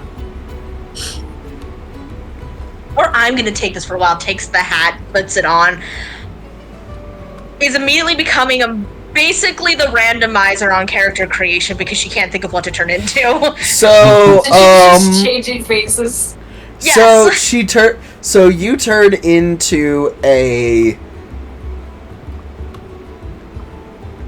female dwarf with brilliant pink hair, purple eyes, and just the thickest, juiciest lips you've ever seen. You look ridiculous. It's perfect. That's something. Amazing. Looking good. This was kind of Toby's thing, but could I figure out how to make a hat of disguise? I'm very hypothetically, the process isn't that hard. It's just time-consuming and takes materials and... Well, we have this bag that Nassim stole that I could probably finagle into a hat. Probably better to start with an actual hat as a base and not just, like, a random bag. You could take that bag and turn it into a bag of holding. Oh, yes. That's for the future reference. I mean, what's an artificer anyway? Like how hard could it really be? Casually allowing Mim to hear it, she just goes, "Artificers ain't shit. I can do it too." Do you want to die? I want to see you try again. I'm not saying me. Honey, stop yelling. I can hear you from across the house through closed doors. Meh. Anyway. That all silly aside, Jocasta, darling, would you like to see what I found in Mr. Hahn's office? Very much so. I'm so excited for this. Well, the first thing, she will pull out the ledger book. I found this. Various accounts, various people. I'm sure you could use this in some way. Belgar, at the sound of a financial ledger, your flap goes up immediately, and your head fin stands up with bated anticipation on the speaking of commerce and capital. Oh boy. Do I notice that? I'd say you've been around Belgar long enough to say you notice it. Belgar, I have a favor to ask you. Yeah. Could you analyze this and see if you can find any suspect business transactions? You're far better with the money things than me. I'm looking at what am I looking at? The ledger. Oh, the ledger book. Me and my Take a look. 52 gold. Yes. Well, here's what I found. It gives you like basically all the public information he was able to get from whatever it was called. She will set the stack of whatever Belgar brought and the letter, and I guess just start rifling through it without any further ado. Oh, That's not all, darling, that I found. excellent. Show me. So the next thing she will place on the table is the letter signed by a JC. he has competition. Joe will skim the letter and from reading it, can she tell if it's more direct competition or someone trying to take him over from like the inside of his corporation? You get, I'd say, just from your reading of legalese all day, you can almost kind of get the vitriolic taste that this is someone who was in his employ, who's either trying to take over his, like, corporation, or basically, like, this is a corporate, this is basically a very fancy way of saying fuck you. Yeah. In letter form. Remind me, it says that he has opened business dealings in Haw's name outside of his business plan? Yes. Excellent. And then the last thing. Now, I don't have it with me, but in a definitely not stubborn drawer, there was an old portrait with him and it was an elven woman or half-elven woman? Yes, half of them. A half-elven woman. The woman wore a pendant with this sigil, and she'll pull out the drawing of the sigil. Do I recognize it? That is a symbol of a not nearly as like prestigious as used, but that's a notable Singornian house.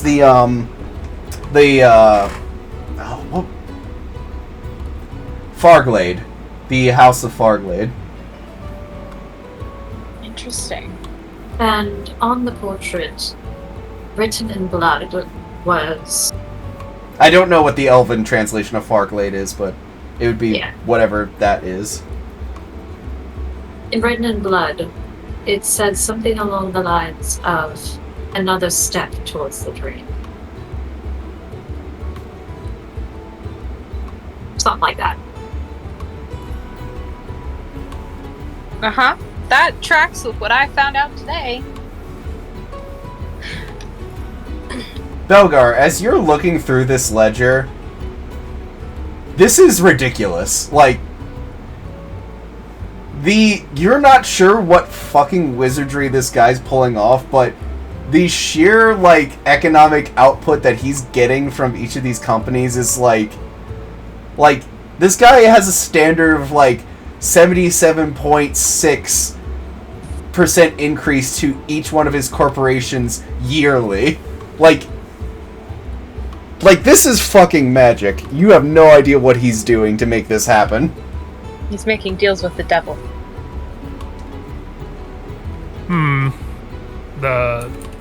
This guy is just making bank for no apparent reason within this ledger. Interesting. It seems like it's coming out of nowhere, to be honest. Yep. Which, Belgar, roll me an investigation check. All right. Did I give him any kind of advantage? Oh, sure. If you wish to, step in and... Yeah, have advantage. You over here helping me out. Yeah. Good thing, too. Yeah. I suppose it's 17. You're welcome. Thank you. You start to read over some of the things, and it's like he has like a export, like he has a trade, he has a shipping trade endeavor. He has a matter of he has a public transportation things, and you're starting to notice, like, wait, there's a lot of money that's coming from these that shouldn't necessarily, like, how are these making so much money? And then Entropia, you kind of put it together as you look at it. This is a cover. This is the majority of it. All of these companies are fronting basically, like, you wouldn't be surprised if this guy's smuggling, if he's trading, if he's possibly even slaving. Like, all of these companies may just be fronts for all sorts of nefarious things. Like, the wording seems so vague that you're kind of picking up on a common trend with each of them that is hinting at a more nefarious dealings that are happening. Here's a question. Am I looking through this ledger alongside with Belgar? Do either of us see anything regards to this Purple Dragon Club, whatever thing is going on here? As you flip towards the later part, you notice the Purple Dragon Club is like one of the last company purchases under his name.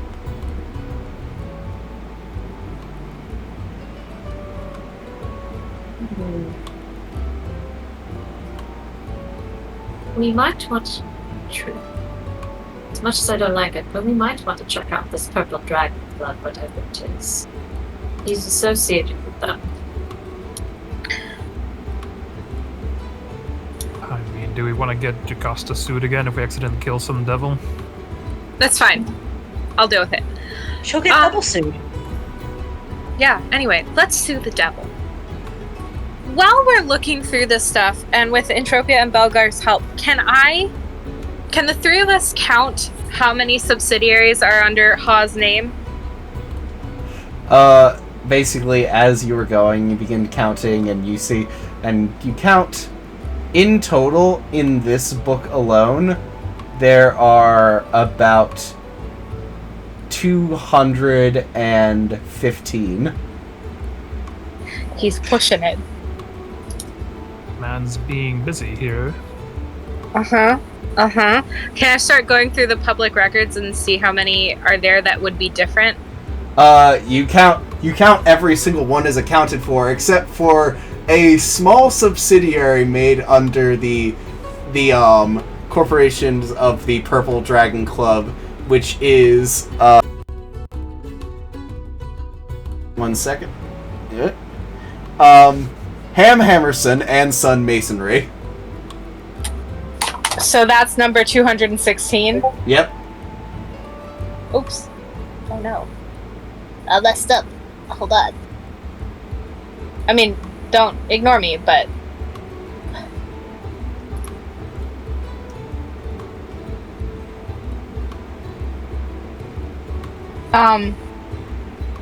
Cool. Cool.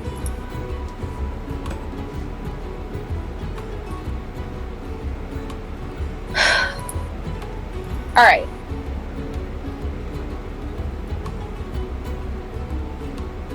You said it was Hammerson and Sun Masonry? Yes. The business here. Guys, how do you feel like going to visit a masonry with me? That could be fun. Still tinkering with the basket. Yeah. Oh, thank you for that, by the way, Nassim. Herbert and I both appreciate your assistance in this matter. I hope so. I got shot for you. Yeah. That's unfortunate for you. Here, just hands you the makeshift backpack with Herbert in it. I will put on the backpack and then consider putting Node in the satchel that Herbert was in and then realize how slimy it is. It gross. If I press to digitate it 3 full times, will that clean it out? Yes. Alright, and then I will put Node inside and put that on also. Wow, these boys are heavy. These are thick boys. How much does Herbert weigh? Probably like 10 pounds. Oh, okay, I was guesstimating more than that, so that's not too bad. Yeah, but try casually just carrying around 10 pounds, like, Of slime. Yeah. It's like carrying a backpack at school. Yeah. Yeah. Probably lighter than my backpack in school, actually. Anyways. So, yeah. How do you guys feel about a field trip? Unless someone else has something else to do. I'm quite alright going with you. Great. Nassim, can you make yourself look like muscle? Like intimidate? Just look. You're about to see like a big, bulky, like half orc lady. Excellent. So inspiration from Tom, I Yeah, was doing. yeah. Basically, Tomp from Wish. Oh my lord. How's this? You look great, sweetie. Good. Cool. Yeah, look like half orc. This is cool. Well, that's what I'm gonna go do. Oh, hey, look, I found it on the map. Nassim, that is your formal invitation to join me. Anyone else who wants to is welcome to. I'm gonna just put my icon over at Hammerson Sons. Yeah. Oh, you big. I'll put mine over as well. I think I might you. strike out my own for a bit. Okay. Hmm. Why are we so big? Do the boys want to go have boy time? Will the girls go have girl time? That depends. Do you need some more muscle, or I'll take all the muscle I can get, bro.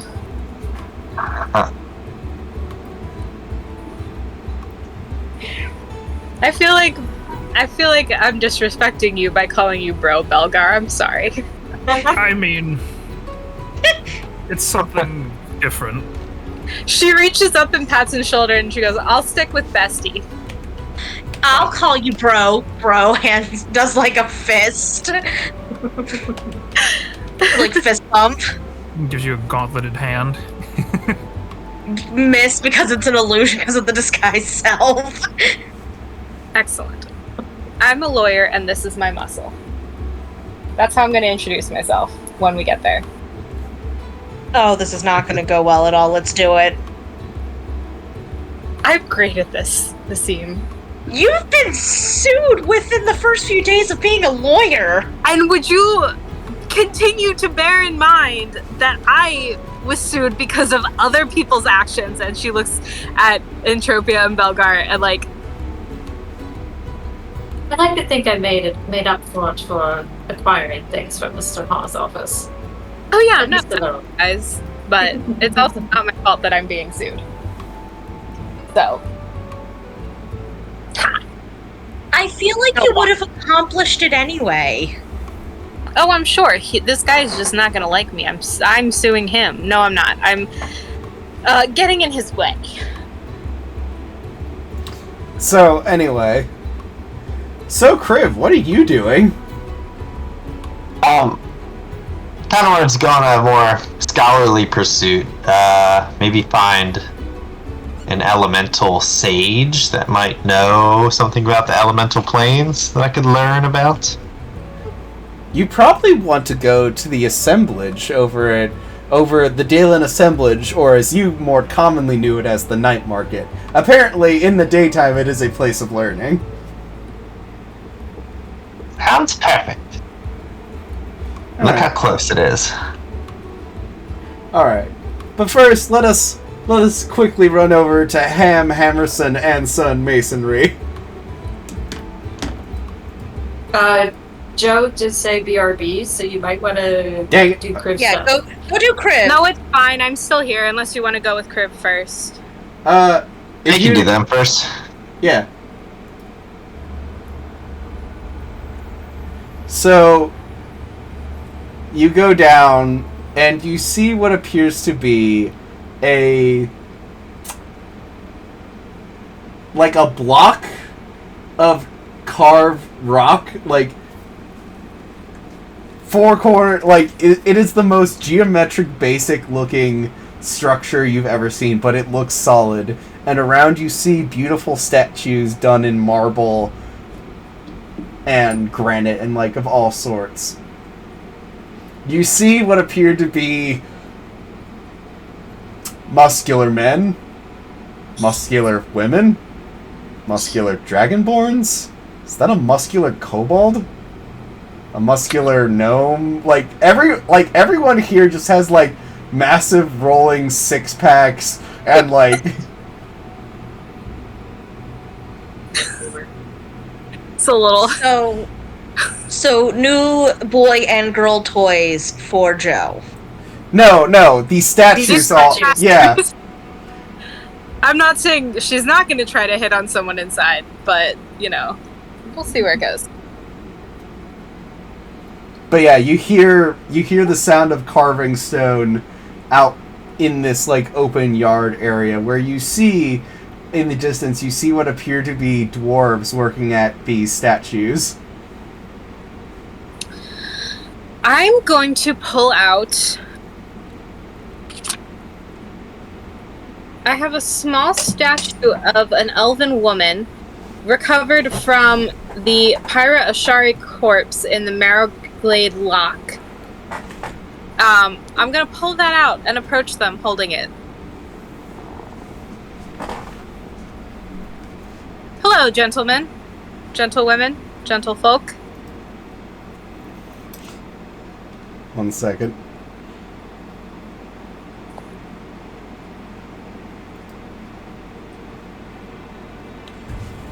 Suddenly, out from what you thought was a statue, suddenly slowly turns, brushing off the dust, as you see a dwarf of absolute peak perfection.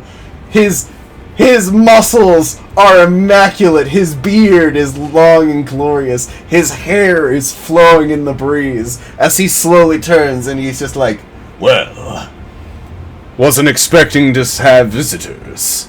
Welcome." Can Entropia roll me a coin? Is this to Roll see for whether or swoon. not you swoon? Yeah. Red is swooning. Oh, excellent. Thank goodness. Hello, sir. I have some inquiries for you. "Oh, please. Name's Ham. Ham Hammerson." And he reaches out his hand. "And these are my sons." What are their names? Shem and Japheth? Names?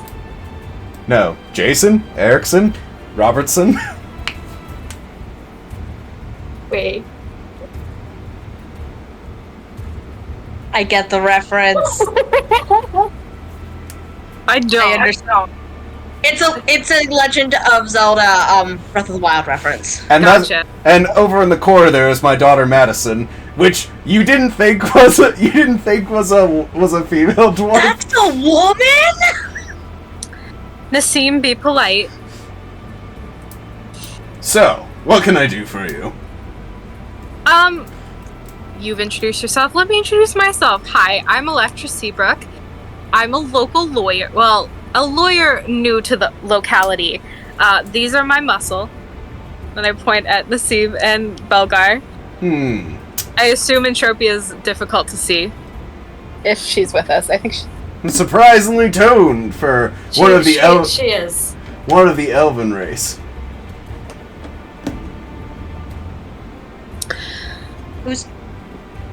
Who are they saying is Toad? Jocasta. Okay. Though I've never seen a specimen quite like this one. And he flexes and points to the one female elven statue that's just absolutely buff. Uh-huh. Was the most beautiful thing I've ever seen in my life. Sadly, though, she was dumb as a brick. Oh, You said dumb as a brick? Dumb as a brick. Okay. Well, What was her name? What was her name again? I think it was Ithin. I can't remember. Rude. Funny enough, I saw another elf. Almost looks exactly like her, except she didn't have any of the muscles. It was a crying shame. Anyway, what can I do for you, Electra? Joe's just processing that for a second, and then she's like, interesting. Do you, by any chance, recognize the craftsmanship on this? And she holds out the little statuette. So everything he does, he's like flexing as he reaches out, takes the statue, and as he does so, all of his sons and his daughter comes in, and they begin like thinking man pose. It's very JoJo Bizarre Adventure, like flexing as they look at it. Yes. These weak lines, though. This is elven craftsmanship if ever I saw one. It needs to be more sturdy, you know what I'm saying? More solid! And as you do so, you actually see the leather apron that he's wearing actually strains as he flexes his pecs. I would like to take the statuette from him before it breaks. Good idea. Interesting. Another question for you. For no particular reason, other than that he's an old acquaintance of mine, and I'm, just checking in to see how things are going. George Haw. Oh, you know Mr. Haw? Yeah, he's, like I said, an old friend. I came back to the city to surprise him, and, he's not always been the most honest fellow with me. He's very proud, so I just want to see how he's doing. Honest? Not honest? What are you talking about? George Haw is one of the best men I've ever met. You're right. I misspoke. I don't mean to say that he's a dishonest man. I'm saying he doesn't like to talk about... For years, me and my clan used to make statues here, primarily for wealthy passers-by and all that such. But we used to only take commissions, but he saw us for our goodness and our craftsmanship, and he decided to take us under his wing and actually supported our business by, like, buying it and adding it into his, what do you call it again? Conglomeration, Dad! Yeah, conglomeration! Which I like. It sounds like strong. Conglomeration! As he does so, they all flex at the same time. Oh boy. Well, that answered the question I was about to ask. You guys seem like some upstanding citizens. Does Mr. Haw help a lot of people out like that? Oh yeah. He's got a helpful hand in pretty much every aspect of this port. I mean, this place was hardly anything before he came by and he met the, what was the name of, Farglade's dad? He used to be engaged to that Farglade girl before she tragically died. Oh yeah! Shame about that. He really loves her. Yeah, I heard about that. What happened to her? Wait, if you heard about it, why do I need to tell you? I heard that he had a fiance who died tragically. That's all I've heard. That was while we were not closely acquainted. So I didn't really know anything beyond that she had passed. And like I said, he doesn't like to talk about dark spots in his past, so... Well, I wasn't there. All I know when I got the Daily Mail, or when I heard the Daily News when I was in the market getting a fresh load of granite from Taldori! Ooh, yeah! That was quite a burn. I can tell you something about it. Honestly, if you wish to work on your quads, there's nothing better than hauling granite up. Oh, sorry, I'm getting distracted. What I was saying was, what was I saying again?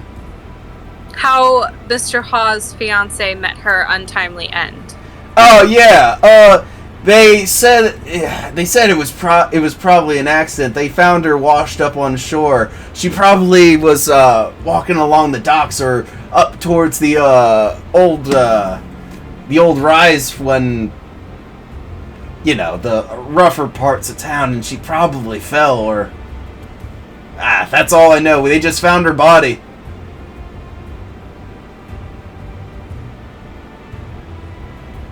Well, that's unfortunate. If you want to know more, her memoriam's in the her family's plot of land in the here. If I'll just pull out your map, just go to the Memorial Gardens, Casca's Memorial Gardens. Oh, there. Casca's Memory Garden. Yeah. Yeah, that was a section of land that her family owned and donated to Memorial. They didn't have any other kids, so... And, Hog decided to, like, step in and help them manage their estates after she was gone. Got it. That's so kind of him. Exactly. For someone to step in when they lost someone so close, when he was an outsider, he had only been in the port for a few years, and, he's just that sort of guy. Yeah. So kind. That's what I've always loved about him. What drew me to friendship. Well, what drew me to him is now the guy who, like, brought us into his conglomeration says that, like, our statues are gonna be, like, everywhere, and they're gonna decorate all sorts of places across the world when he makes his, he says that there's gonna be what's it called? An amusement park, Dad? Yeah, an amusement park here. Like a park that's just for people's amusement. Yeah. That's what those two words together would indicate. Who exactly was it that connected you with Mr. Haw? Oh, that would be the guy who owns the Purple Dragon Club. What was his name? Jaren Cleef? Yeah, I've heard of him too. I haven't gotten to meet him yet. I really got to. See if he needs some legal services. Yeah, he wanted plenty of appealing statues for the club. He says he likes he likes to draw a beautiful visage, and I gave him the most beautiful ones that I had, but he also wanted some that looked like, less toned, which I don't see the appeal of, but customer's always right after all. Funny enough, though, he actually points up to the Dragonborn one. I actually have to deliver this one to him, so if you're going to him, do you want to help me out? I physically cannot, but I'm sure my muscle would be glad to. Looks over to Nassim and Belgar. Belgar leans over to Nazim and just is like, I think we're being voluntold. Yeah. Well, and Nassim in her half-orc state just, like, does, like, some stretches and stuff, like... Yeah, remember, lift with the legs, not with the back! Yeah, get in there! As they're all, like, crowded around giving you helpful advice as you're going to do the lift.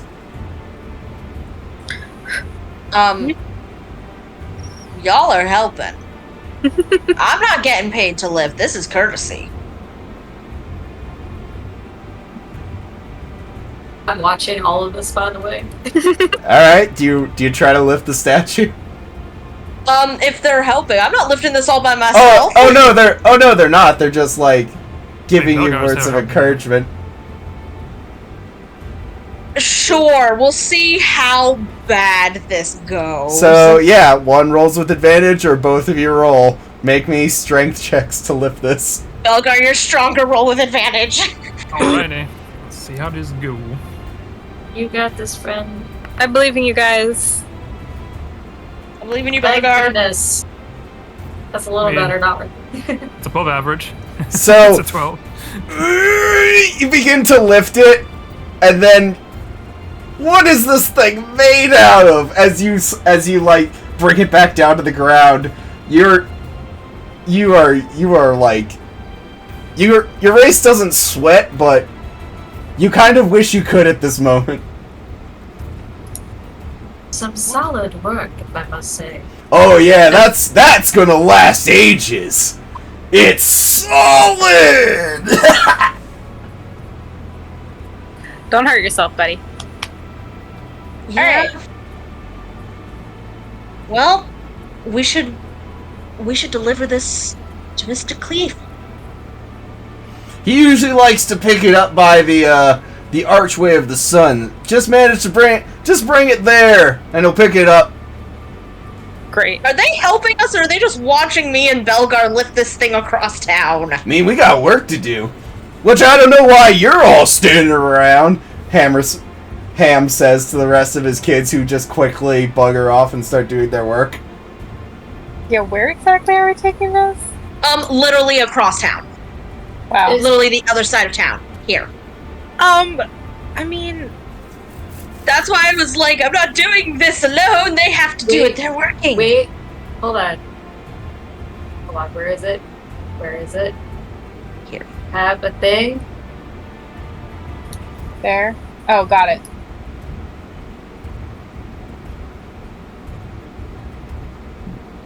Okay, I have a question. More than 50 feet. For the Yeah, DM. this isn't a size accurate map. I have a question, DM.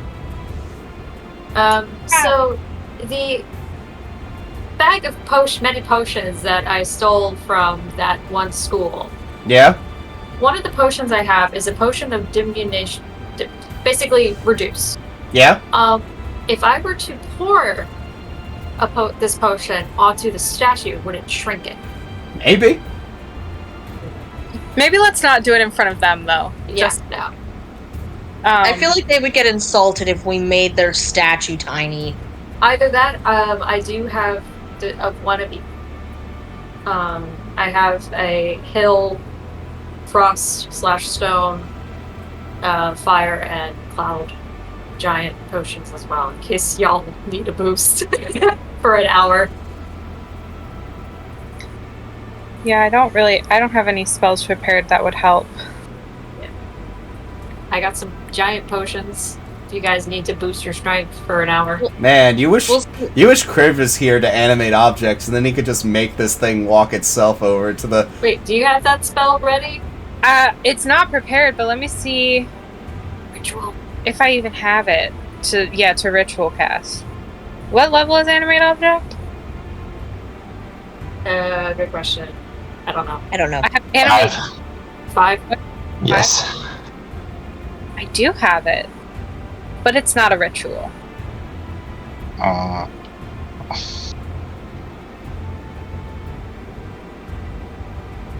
Well, friend, let's get walking as Nassim starts slowly trying to carry this thing. Yeah, between the two of you, managed to, like, slightly lift it, but it's a long haul across town. Yeah, feel the burn, brother! I really think you guys should be lifting this since it's your job! Our job's to make them. Yeah, can you? I was gonna ask if I could use a spell against its design purpose, but no, it doesn't do what I want it to do anyway.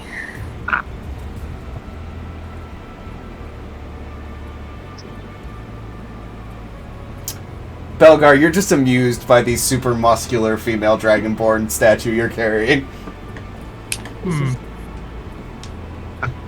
Is it any kind of anatomically correct for a dragon? Funny enough, it is. I mean, like, if a dragonborn was muscular, this is what they would look like. I mean, looks on point to me. In particular, she looks like maybe like a red dragon. A red dragonborn.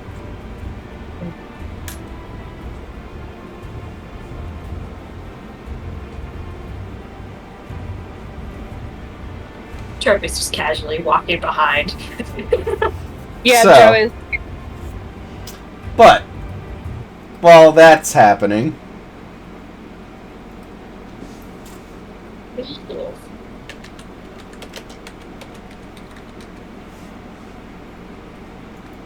Can I? Sorry, last Yes? thing. Can I have Mage Hand. Can I just use that to help support 10 pounds worth of the statue? I mean, That's all I got. Just the tip. I mean, every little bit helps, I guess. Can I also? Oh, never mind. Yeah, cool. Alright, That's my help. so, Kriv, Yeah. you eventually float yourself over to the assemblage. Alright. What am I looking at? Large, open, central, like, sitting area where you see, students of sorts discussing, enjoying the sun. You see what appears to be several chambers that lead to where we probably be classrooms and or collections of scrolls or other books. Alright. Gonna wander up to some of the students. What up, fellow mages? What are we learning today? They both look it up at you. It's like, holy cow, what? Where'd you crawl from, old fossil? Old? I resent that. Learned.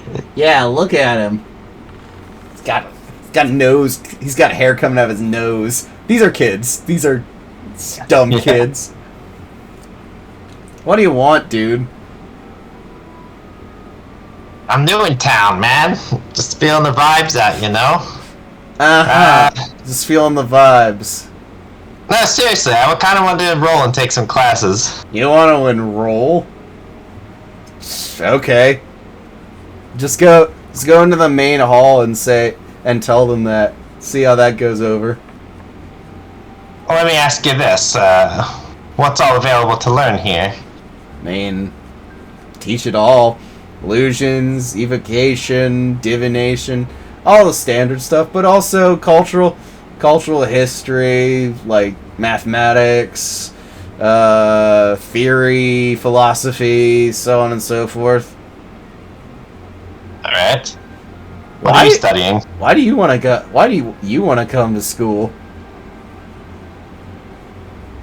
Just feel like it's been a long time since I've had that, you know, academic stimulation. You looking for any particular type of academic stimulation, my friend? Hey man, I'm cool. Oh, really? Yeah. Got any money? Maybe. Man, if you got money, I do have some stuff that you might be interested in. A little study buddies for those magical exams that they have.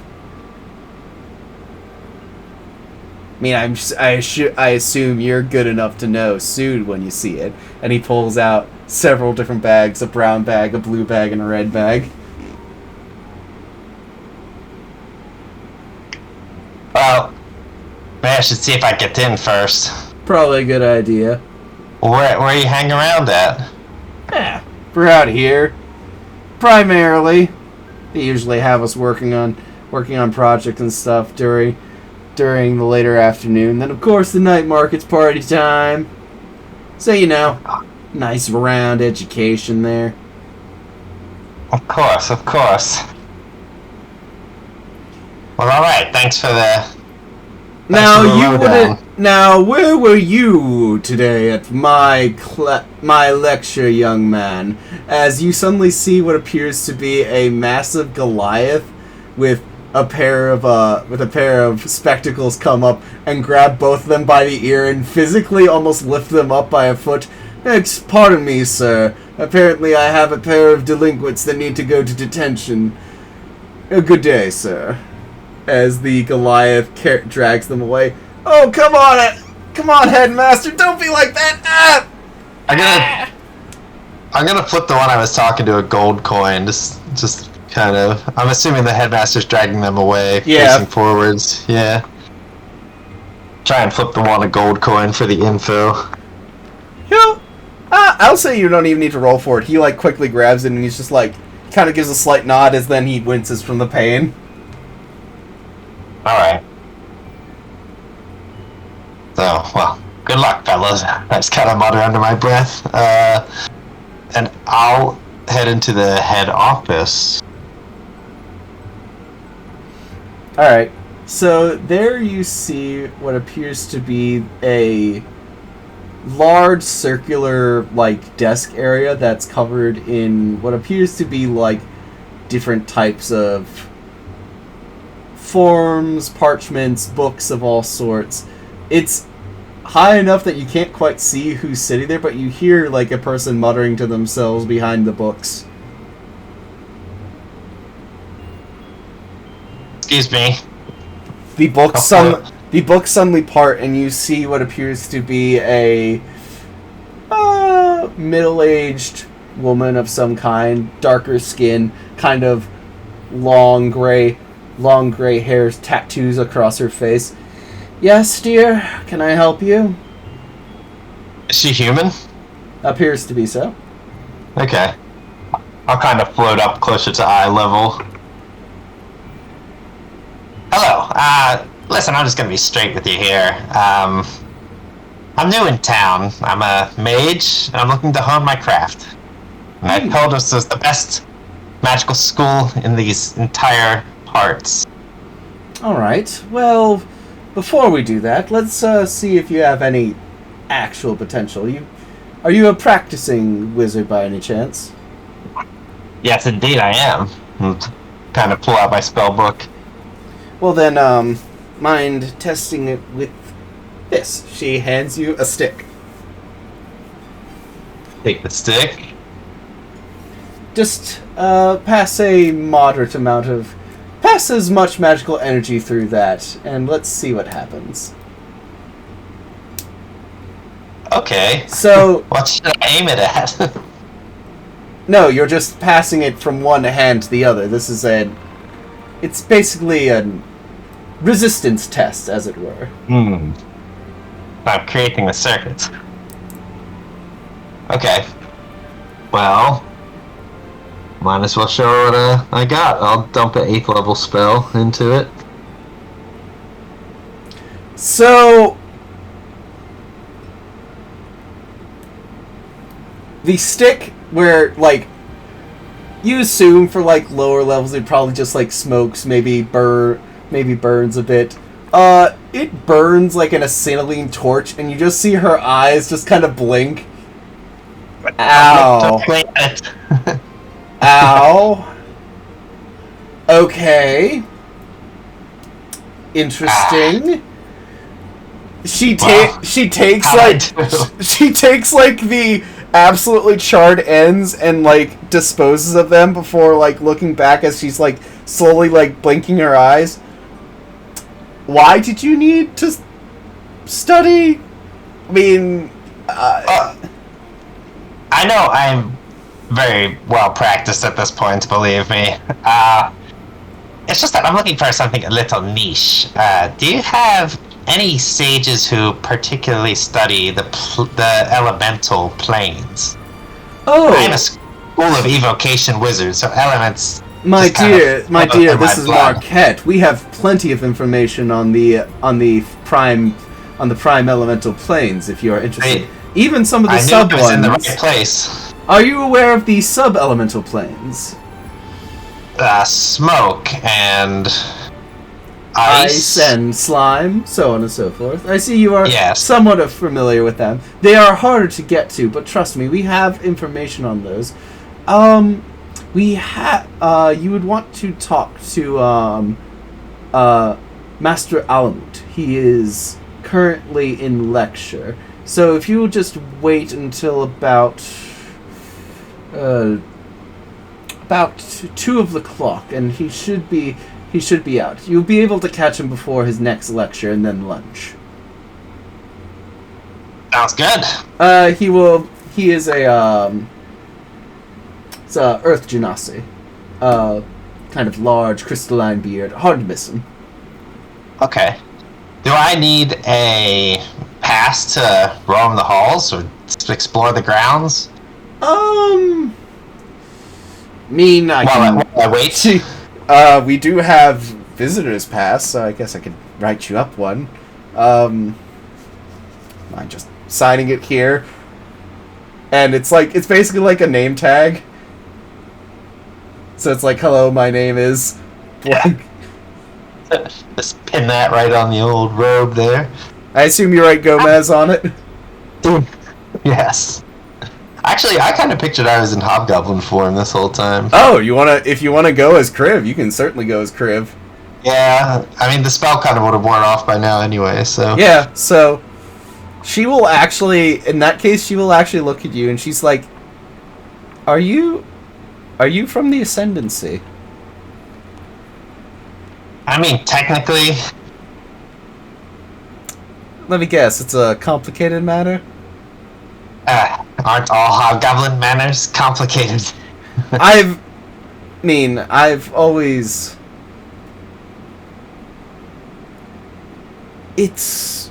if I may be so bold, your people are rather insular when it comes to the matters of study. There have been plenty of you that have come here and bought things from our auction, but I've always wondered what you all do with all of those magical knickknacks that you buy. Or do you? You probably don't know. I'm sorry. I can't speak up. No, that's okay. My master was a dragonborn, actually, so I am kind of an anomaly. You have Dragonborn in the Ascendancy? In the Authority, the Authority is the nation. The Ascendancy is the magical college. No, not quite. Just happenstance ended up being the circumstance there.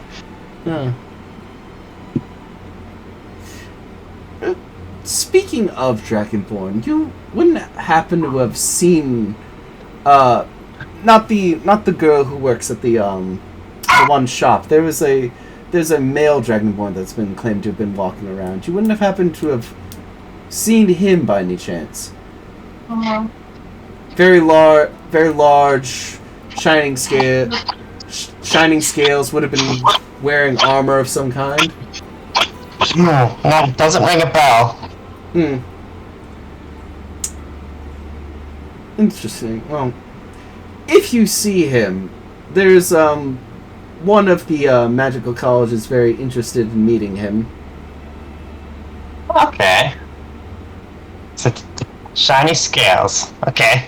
Yes, and we didn't Keep know. in mind. We don't know the color. He just he made an absolutely massive purchase of one of our master craftsman works, and we were actually hoping that we could possibly commemorate him with a plaque on the new section of the building that we're going to be building with the proceeds that he donated with the purchase. Well, I guess not donated, the proceeds from his purchase. Well, that is very generous. No, You know, it's if beyond generous. That alone was probably the largest purchase I ever seen at the auction individually. Honestly, I was surprised that the private collector who was going into Dragonborn antiquities wasn't the one to buy it. Very interesting indeed. I'm sure it was quite a spectacle. Not quite. Well, I'm keeping you. I am keeping you. Please explore the grounds. Thank you very much. Don't mind the student read too much. They are a bit ornery. You know, if there's one thing I could ever forgive a student for, it's being ornery. Yes. How does the Ascendancy treat its ornery students? Let me put it this way: there are no ornery students. Her eyes just go wide as I imagine you just float away. Yes. Womp. So, cutting back to the Archway of the Sun. Heave! Heave! Through all things, through Bahamut, all things are possible. Electra, you fucking owe us! Don't know She if might she's not back be back. yet. I don't know if she's but back yet I from whatever she was doing. Oh. No, see, Entropy and Jakasa, I'll say Entropy and Jakasa are like far enough back. I mean, like, we're following behind, but Yeah, at a leisurely walk. Watching this whole thing. No, I imagine you guys actually, since it's taking us so long, actually have to slow down to like almost a crawl's pace. Like, your walk cycle is faster than ours at this point. Hell, I could say you can even be cheeky and you take several stops to like enjoy local cuisine and like Go window shopping. No, I got even better. Like, in between those, like, doing window shopping and shit, during one of those pauses, Entropia actually pulls out that, like, pocket watch that she got from Vasselheim that she still has. Like, it's like any time now, like, what's taking them so long? No! Please! Don't wait up on our account! I mean, I must. You're the one who's carrying the stun shield. You could help! I certainly cannot. She would drop it. Funny enough, as you're carrying the statue, you see a young child with his mom look up at the toned female dragonborn and look up at his mom's like, "Mom, where do babies come from?" And she quickly pulls him away. You know, your lifting could be more help than the 10 pounds from the hand. She just gotta. I mean. But no, don't waste effort on our account. No, please, it's fine. I'm gonna hold on. I'm gonna roll a coin.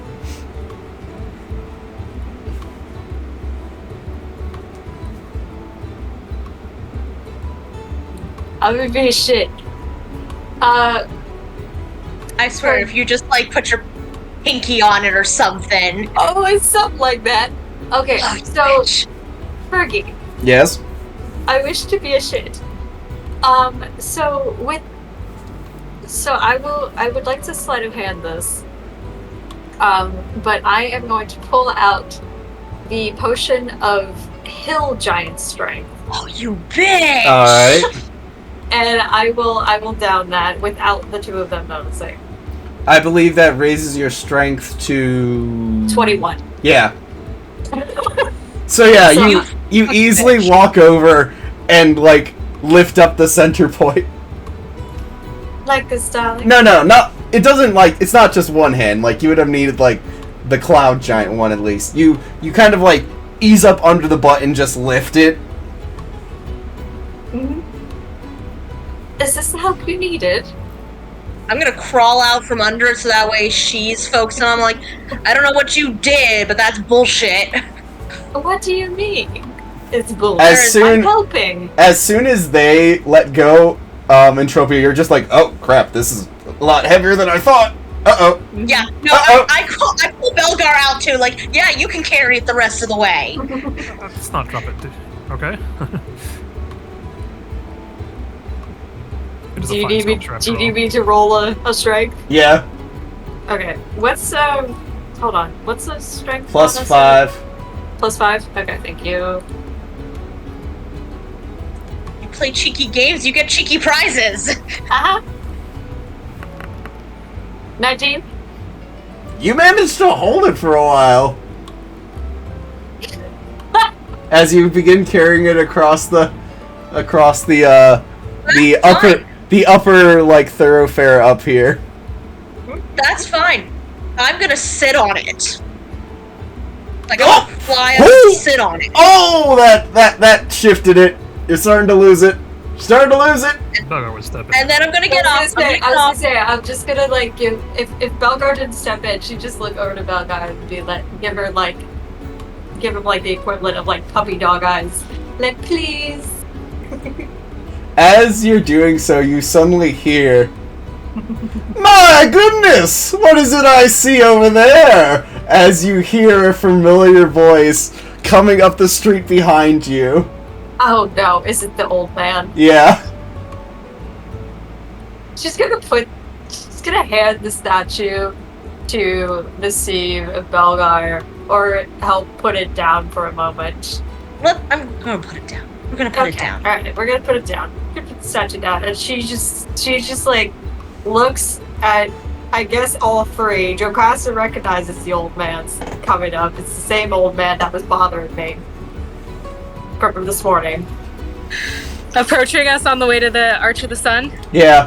Basically, so what you missed is she drank, to be a cheeky asshole, she drank the hill giant potion discreetly so she could pick it up and be like, oh, like, help like this, blah, blah, blah. So we then pulled out so she would have to carry it the rest of the way. And I did pretty good. She did pretty good. And now the old man is like, oh my, what's this I see? The love of my life, she's also strong? Yeah. Big, Which, by the strong woman. That For sets the my loins afire, to say the least. For the next hour, I must strike the 21. That's how long those potions last. Anyways, she looks at the three of you. Jocasta, you recognize the man, so you understand this. It's the look of either kill me or kill him, I don't care. But she turns around, darling, fancy meeting you here. Oh, of course, I'd have to be perusing the thoroughfare, as it were. Who are your friends here? They seem looks at the half-orc Nassim, a roguish sort. I'm gonna wink at him. Yes, Joe? Can I cast Detect Thoughts on him? Yeah? Excellent. Good, kill him with your brain. I can't. I can only read his mind, which sometimes does kill them. What are his surface thoughts? Aside from he's horny. Pretty baby. My goodness, Trevor. You have certainly found a specimen to outdo all of them. My goodness. To climb such a height will be the peak of pleasure itself. Now, don't bungle the bag here, Trevor. Remember, suave, debonair. Is this a old human man, or is this a different race? I didn't catch that. It is an old human. Okay. Oh, is he human? Okay. I thought he was something else. No, I thought he was like a gnome or tag No! or something. He's just a short old human. Yeah. Okay, he's just short. Got it. Yeah, they're short people. I Hey. know. Short people got... Look, can I have Entropia roll me a coin? Absolutely, darling. Just see how much I'm gonna mess with this man. With this man. You know what? No, his name isn't Trevor, it's Trevor. Trevor. That's worse. Trevor. As a blue. Yeah. Fancy. Look, Mr. Trevor, Jocasta's going to. No, put a hand- please, Trevor's my first name. Trevor Weaselton at your service. I hate it. Whistleton. I'm gonna kill this man. Does he have a toupee? No, but he has a glorious mustache. Excellent. Alright, well, Mr. Wesselton. Whistleton. Yep, that's what I said. I'm afraid you are barking up the wrong tree. You see, my friend here, and she gestures to Atropia. Apologies in advance. Mm-hmm. My friend here has no interest in, men. His brows raise. Several better than you have tried. Roll me a persuasion check. Is he rolling help? anything against it? Can I help? Yes, I will say he'll be rolling an insight. He's gonna roll a 1. Alright. Oh, why am I rolling 2?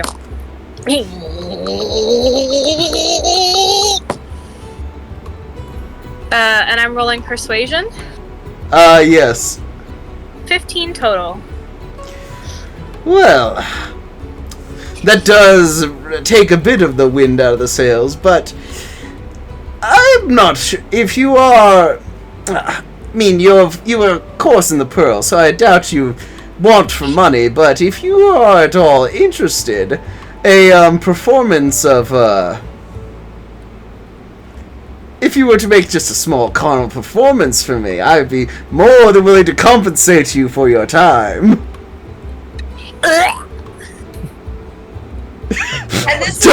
I'm just going to say that Jocasta like verbally vomits at this. I got this.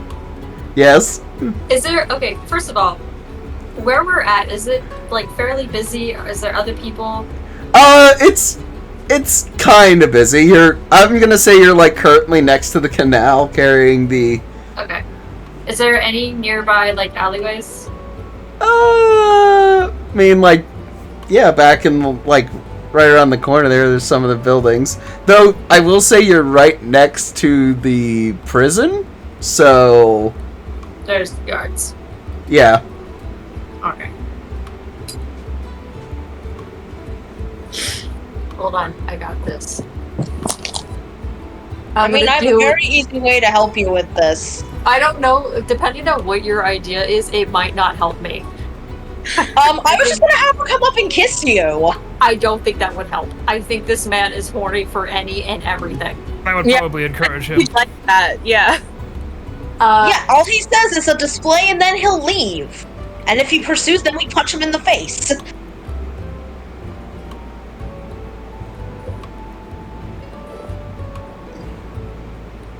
Cat. Yeah. Yeah. She looks at the old man. If it's a show you want, darling, meet me in the alleyway behind the dipping rim tonight. 10 o'clock sharp. Well then, I will be waiting in bated breath. And he walks away with a skip in his stride. When Sorry, he's it's out of when Though, he's out of range. as you're reading his surface thoughts, you do mention, funny, that statue looked like the others that Jaren had in his club.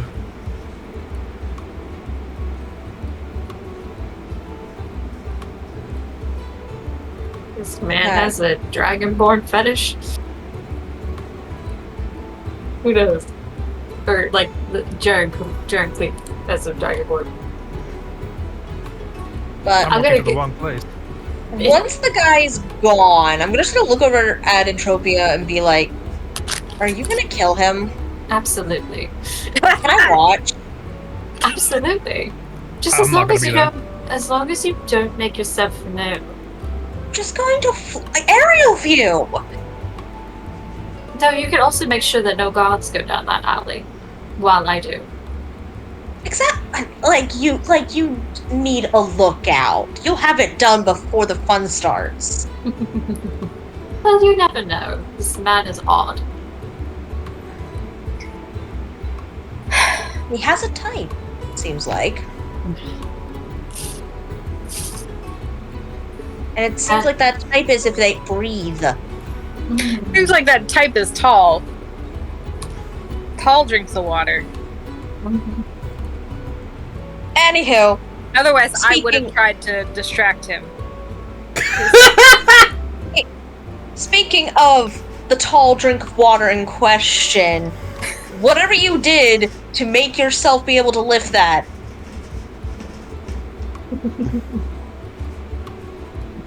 Alright. So, I'll say you'll deliver it. As we're walking, Joe's gonna ask, "Hey, have we been inside the Purple Dragon Club yet? Any of us?" No. no. Okay, I would like to. I will say that, it sounds like it sounds like Trava's been there before. Yeah, but he's gone. Oh, don't worry.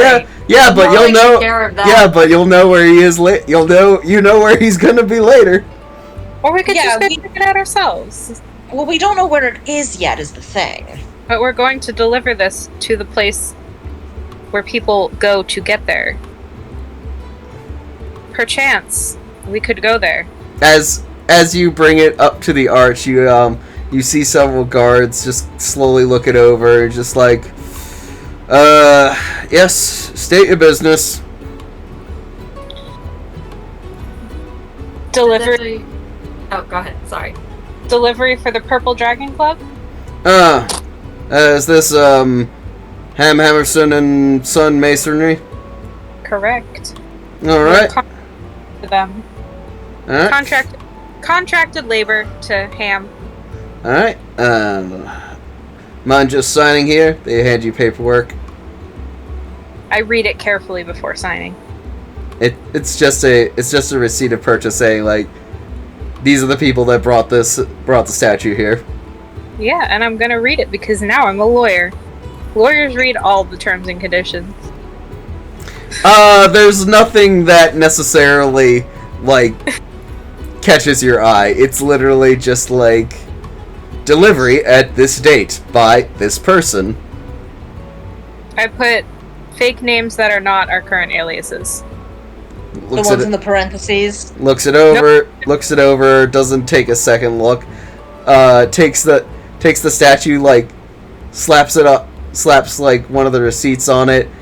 Alright, get the card out, open the gate, they say as the gate begins to open and people start loading up the statue onto a cart to take it the rest of the way. Thank you much. Anyway, we could, unless you guys are horribly opposed, we could carry it up there for you. Oh, no. Sorry. We don't want, the rich sort don't like unaccounted for people in their little cutoff section. You know how it is. They'll put up a stink and then they'll come back on us. Interesting. I mean, if you're interested, though, there's always a chance party. I mean, that one probably is not going to make it in. Points over to Nassim, but they usually look for pretty people to bring in for their parties. I'm getting some feelings about this place, and I'm not sure if they're I don't think they're positive feelings. Well, Nah. they're not negative. They're Questionable. I'm confused. Anyways. Not helping the feeling of thinking that this is some weird sex cult club. Yeah, those are the feelings that I'm getting. I'm pretty sure this is a swingers club. Yeah. A dragon-themed swingers club. But out of curiosity, where do they acquire their guests? Like, the members of the club? Yes, sure. I mean, it's primarily just the rich who live up here. No, I mean, you said that they... Oh, yeah, they, like, usually, like, you know, people who want to get in and, like, experience the club, usually, like, pretty people. They usually come up here and, like, anyone, like, who catches their eye when they're coming up after, like, spending their day in town, they'll usually bring them with them in there. Okay. So, hang out here. Cool, got it. Yeah. Thank you. mean, you were talking to Weaselton down there. I mean, he's a member.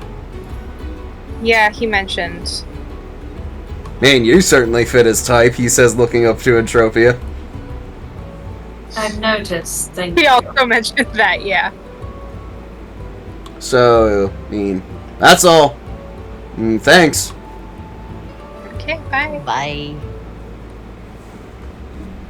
Meanwhile, Well, just one thing. Like, when we walk away and, like, we're out of earshot of them, I look over at, Hey. Joe. So, the dude, like, the Jaren Gleek guy did say he was gonna call and invite us up at some point. So, we could just wait for him to just invite us up there. Stop it. Is that noise intentional? Sorry, I'm What fighting noise? with the banging noise from the DM. Oh, sorry. Okay. I couldn't tell because it kept happening. Surprised it was That's all. picking it up. Well, I do need to meet this Mr. Cleats. So, So I guess we could just go back and get ourselves pretty. Excuse you, I'm always pretty, Nassim. Prettier! As are you, my dear. I was gonna say, I'm always looking great. I was gonna say, he just needs to shine himself up a bit. I see some sand getting in the crevices. It's your homeland. I know, it's great. Belgar, I don't like sand. It's coarse and rough and irritating, and it gets everywhere. You bet it does. It's awful. Alright, well... yeah. That's all. From me. But, in the meantime, let's cut back to the school.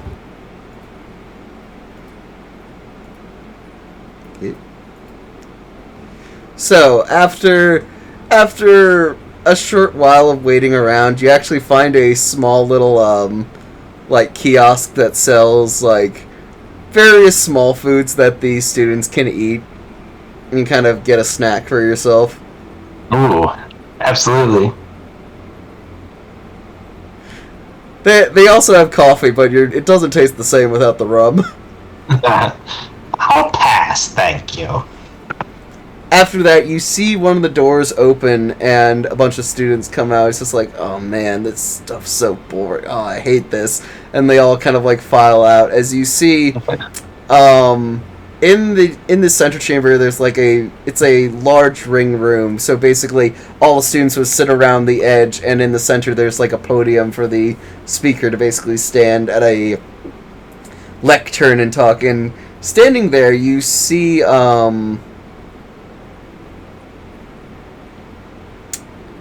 I am blanking on what his name is.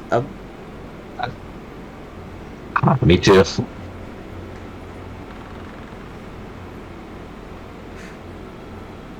It was named after a mountain. Alamut, yes.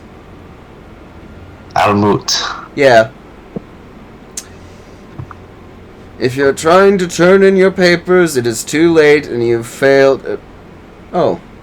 Hello. Oh. Hello. So you see he has onyx black skin and these small crystals of some kind that are slowly coming off, but as you look closer on it, you see it it looks like a beard at a distance, but as you grow closer you realize there's small iron shavings that have caught to what apparently is his magnetic crystal beard. As he actually strokes it and you see the magnet shavings taking on different shapes. Well, evening, sir. How can I help you? Good evening. I just had talked at the front desk and got this sweet visitor's pass. The grounds here are beautiful. Yes, Mr. Kriv. Kriv. Yes. Alamut. I'm sure they told you my name, and, yes, is there something I could help you with? Well, it's a pleasure to meet you, for sure. So I heard you're the expert to talk to about, all things involving the elemental planes and just the elements in general. Yes. Technically, my further studies are in planar theory and travel in general, but the elemental planes is by far my specialty. So, you have a question? Well, not necessarily maybe a series of questions. I'm just so Please. Go ahead. fascinated.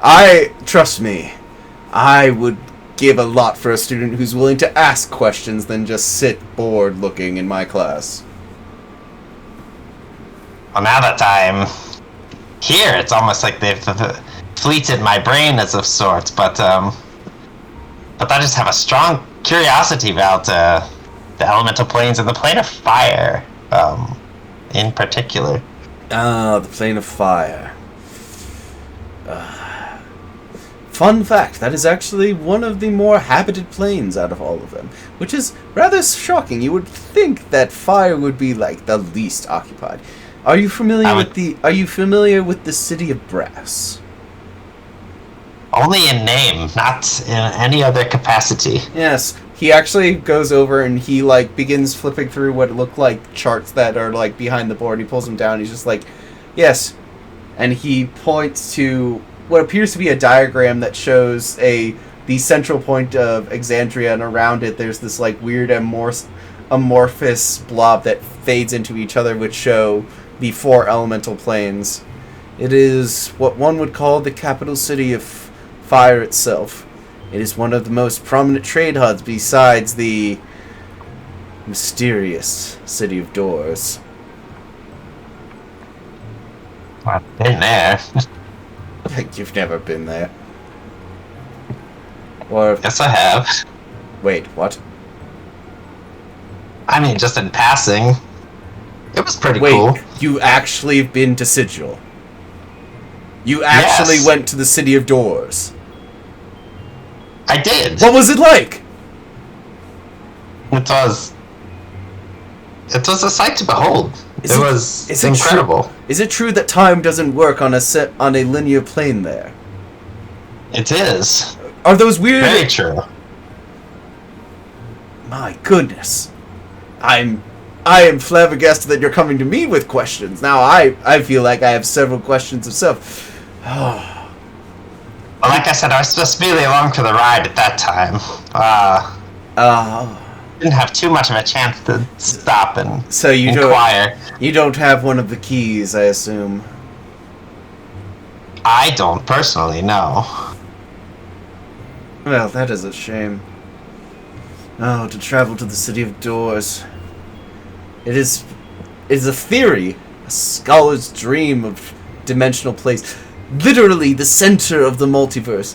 There, every other place can be reached. But, yes. Well, you should meet my friend Electra, because she's very versed on that subject. I would be more than willing. Name a time and a place and I will meet you. Well,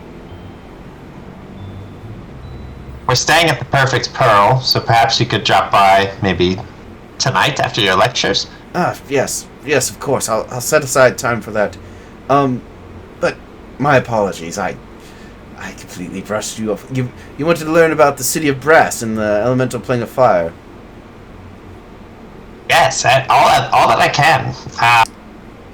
And what is there trade between Marquette and the City of Brass that goes on, or is it completely separate from our reality?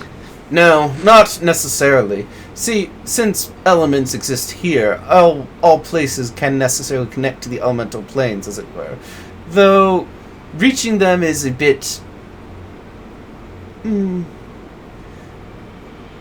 mean, of course, a major elemental traversal spell will take, so like a gate spell of sorts. But it is not uncommon to find outside benefactors who are willing to take you to said city, though I would hardly call an Afridi a benefactor, as it were, if they're taking you to the City of Brass. It is the most prominent trade. It was one of the most prominent trade ports for the infamous 9 Hells. All sorts of the trades of flesh and other unspeakable things are there, but pretty much anything to be found there. I went there once myself under a guide, though I will say it is a costly endeavor to find someone willing to perform the spell and also keep you safe in the City of Brass. And though, if you're interested, I could have you contact. I can have them contact you if you're interested in the journey. I will say, getting to them is a bit of a hike. They live out in the wastes to the south here. Well, I'm traveling with a party, so I would maybe have to wait on them contacting me about that to see if my companions think it's a good idea. Let me posture this to you. If one were to be visiting the 9 Hells, let's say, would it behoove them to stop first at the City of Brass? Well, yes. I mean, much like how the concept of sigil, he actually brings up the board and starts writing. And just as in the theory that because elements are here, you can kind of pass through this. So, since the trade of flesh and souls, as it were, is very prominent in the city, so pretty much almost anywhere in the Nine Hills could be hypothetically reached from the city of Brass itself. Though, you would have to find at least...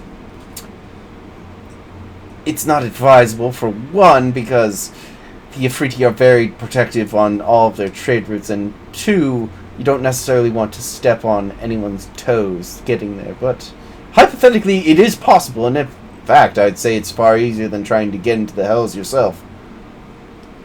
Travel them and get to where you want to go. Yes, I mean, aside from dying. I definitely don't plan on doing that anytime soon. Again.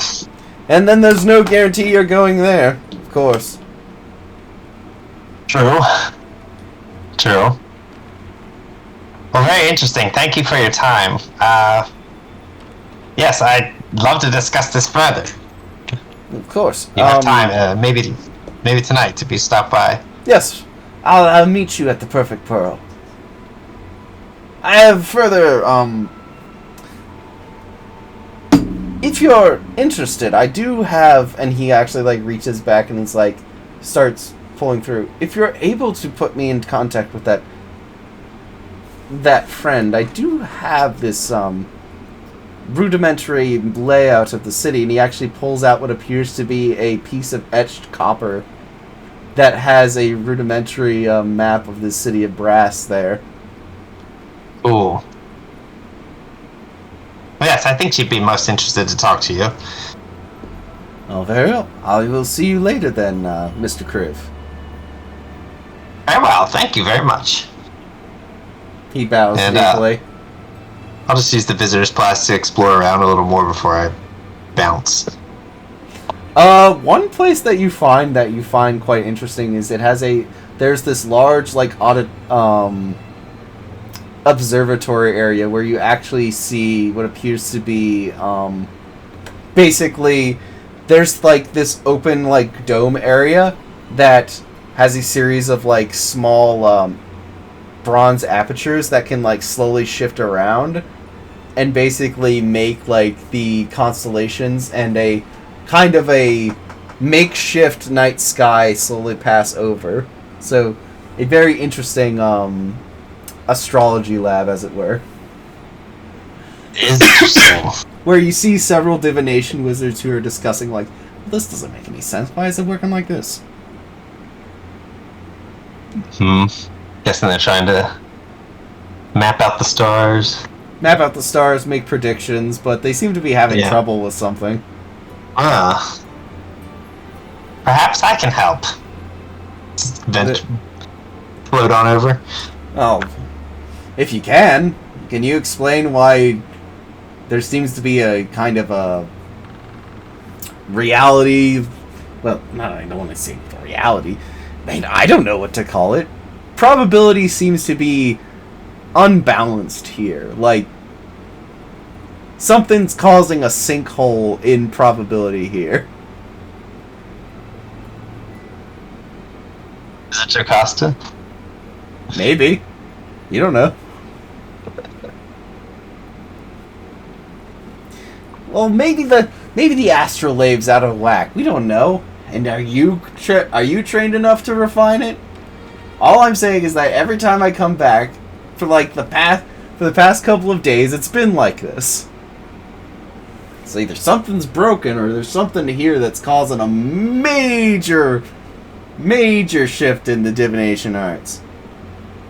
Or exactly how long has been doing this? Trying to remember, how long have you guys been here? What is it, that amount of time? Yeah.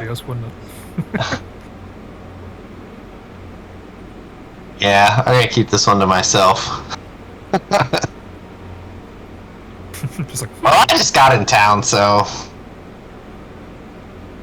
I don't know why as they're doing it, tools one aren't of them, working. yeah, as they're doing that, one of them actually turns like, For how long exactly? As they all start to look over to you. Just in a moment of sheer, I don't even know what to call it, but yeah, I'll tell them how long we've been in town.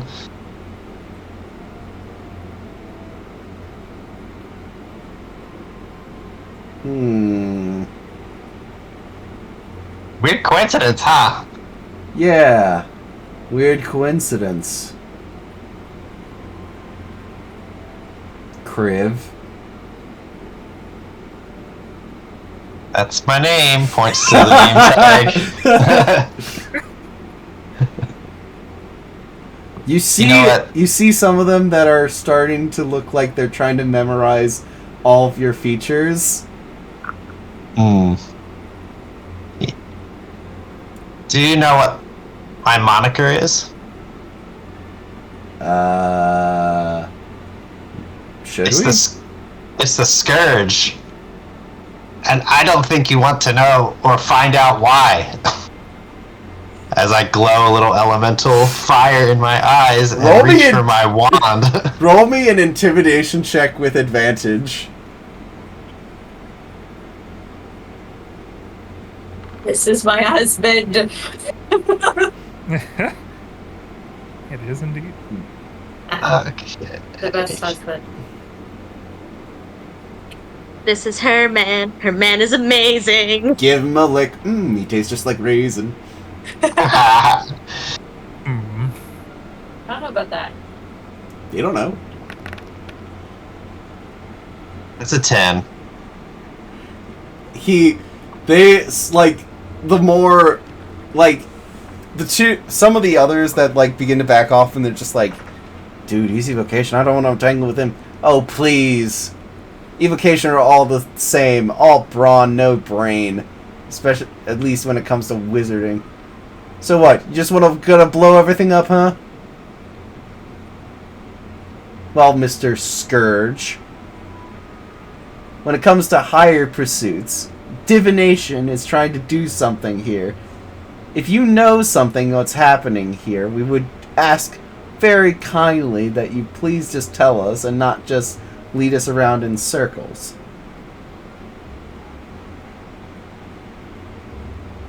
You know, I have a friend who would like you very, very much, I feel. But I am not at liberty to introduce you guys, so I'm just gonna leave it at that. For now. Evocation may rule the present, but divination rules the future. Just remember that. And fucks up the past. I mean, let's be real here. Well, I'd say that's more illusion. At least your memory of the past. I'll giggle at that. Yeah, the moment kind of passes, just like, sorry. It's just I have a project due, and I need all the probabilities to be correct, and I mean, you know what it's like I've studied for the test, but you want that little extra, oomph, and when you work for divination, you can give yourself that little extra, and I can't do that because of this thing, whatever it is. I mean, there are drugs that can give you that little oomph. I was offered some earlier. I would never stoop so low as to using Soothe on my exams. But I never said I would either, but it's available. roll me a persuasion check.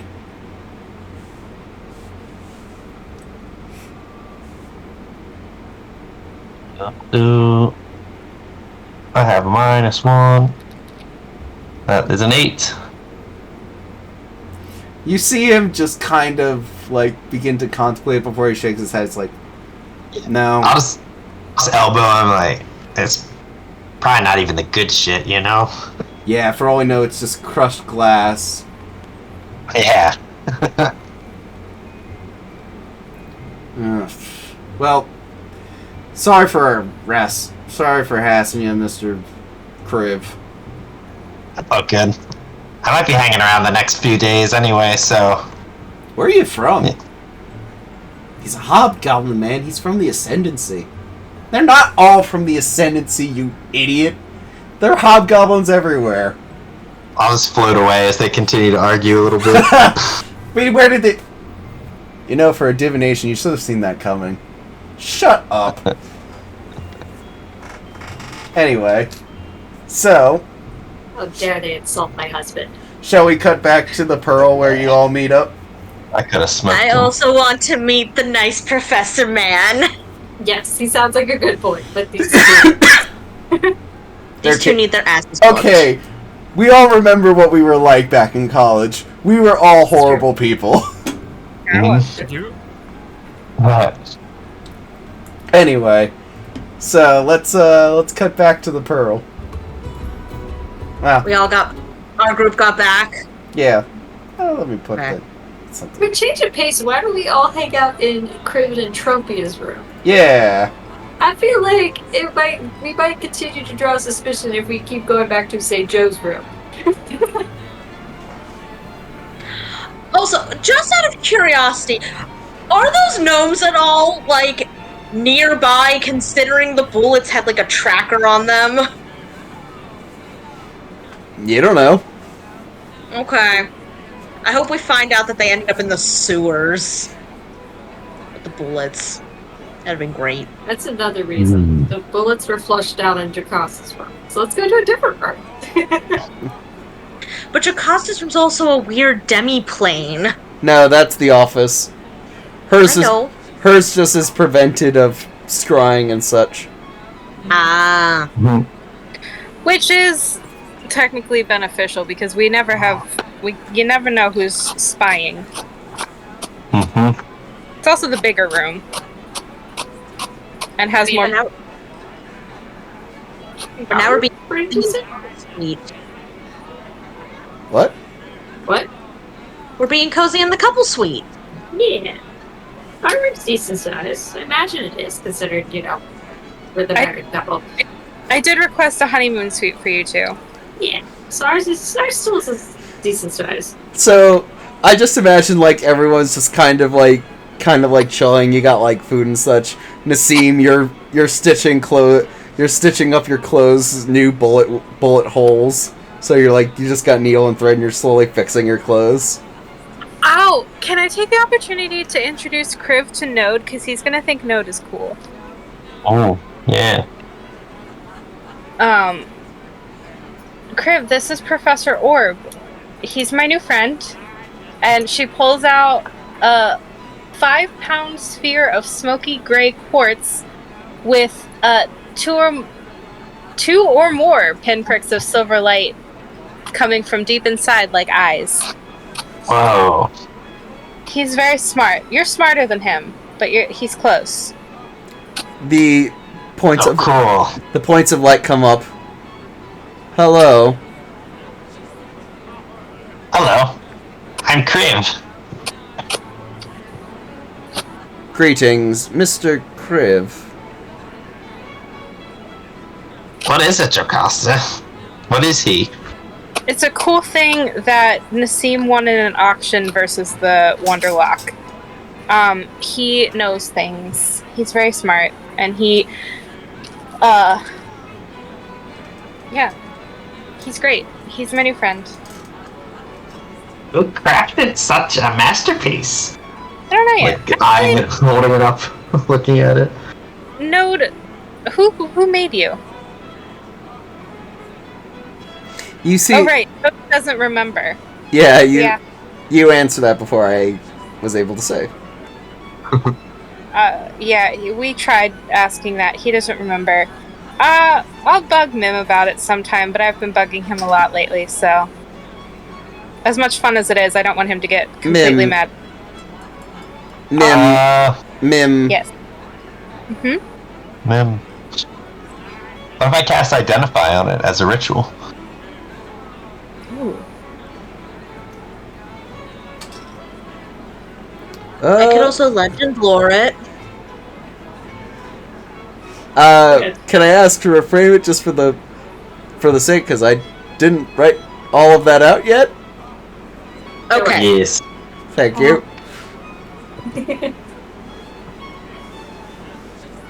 Criff, darling. Yep. I will wait. What's Belgar doing during this? He's kind of just watching everybody figure out what they need to do. I got him some nice tea. Because I think he deserves some tea. It's better than coffee. Blasphemy. Thank you! They're all uncultured. They don't know good coffee. You're all pretty. As our coffee. So, what did you do while we all went and dealt with the Mason? While they're fighting, I imagine, like, Herbert, like, looks up to note, he's like, I think coffee smells nice. I do not possess a mouth, but tea is superior. I love You're right. You're right, he isn't as smart as me. Oh! Inspiration for that, Criv. Yay. Just all of the inspiration. But, yes, anywho, Criff, what were you doing while we went and dealt with the Mason? I went to a most marvelous place of higher learning. It's actually right next door over here. The Dallin Assemblage. Oh, the night market. Oh, the night market. Isn't that a wizard school? It is. Ooh. And yes, I met Go ahead. I met a professor of planar studies. Oh? Yes, he's actually meeting us here tonight. I thought it'd be cool to introduce you guys, if you want. Joe Yes. is immediately sus. Miss Team is like, That's what I ask him figured. about Bomb. Sounds out of my wheelhouse. But I'll probably join. Is that It- the reason? I've just been wanting to learn more about planar travel, especially since we planned to go to the Nine Hells. He kind of did give me a small pointer. It might behoove us to maybe swing by the city of Brass before we end up in the Hells. Nassim, you heard stories about, like, it's a cult. Well, it's not really a myth, but like, your family has, like, I don't want to say ties to the cities of Brass, but like, all Have we elements. been contracted by them before? Not directly, but like, you have like blood ties, like, you know, like, all elemental planes of fires, like the city of Brass is like, it's like your Jerusalem, as it were, or at least your family's. You never felt the same way because, you know, you're not Air. you're not Well, like, no, she's half, so there would be some connection. yeah, but like, you know, they're Yes, Sky Mommy trumps the fire. yeah, so you're like, it was that one of those things where it's just like, it never felt the same whenever like stories of it, and like their eyes just became filled with like wonder, and you were just like, sounds horrible.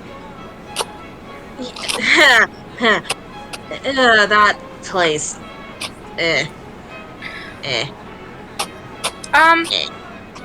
Does the city of Brass ping anything for Joe? Because she has seen a city of Brass in her visions before. Does it, like, bring anything to mind for her? Well, yes. You know that other Joes, maybe even yourself before you separate from the collective, has been to the city of Brass, which isn't surprising, especially seeing as it's one of the largest hubs of interdimensional travel besides Sigil itself. Mm-hmm. But that's all it means to her? Well, also, you do remember Hercule taking you there. Okay. Interesting. You also remember holding 2 young children's hands and walking through the streets. Interesting. That does not seem like a good place to bring a child. That's fine. The literal devil! Yeah, anyway. Yeah, it's fine. Okay. Crib, if you would humor me, at this point, all this coffee you've been drinking, you feel like you need to go a bit. You need to relieve yourself. So you take your leave and you go into the bathroom. Which, as you're going in, you hear a sound. This kind of like all the pipes are shaking. Probably the bullets. That's not good. Is it magical in nature? Roll me an Arcana check. Excuse me. Arcana? Oh, sorry. You were wrong. 18. You're not quite sure, but as you, slowly lean down towards the toilet, you see that the water's actually, slowly beginning to, bubble and steam. And then you see what it looks like a large tremor literally come up, and then you hear... All of you who are outside the bathroom slowly hear...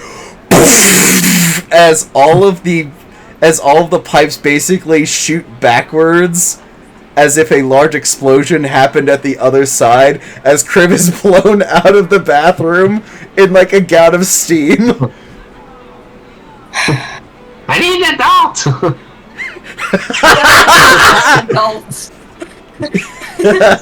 You are an adult! That How old is are you, subjective! Crib?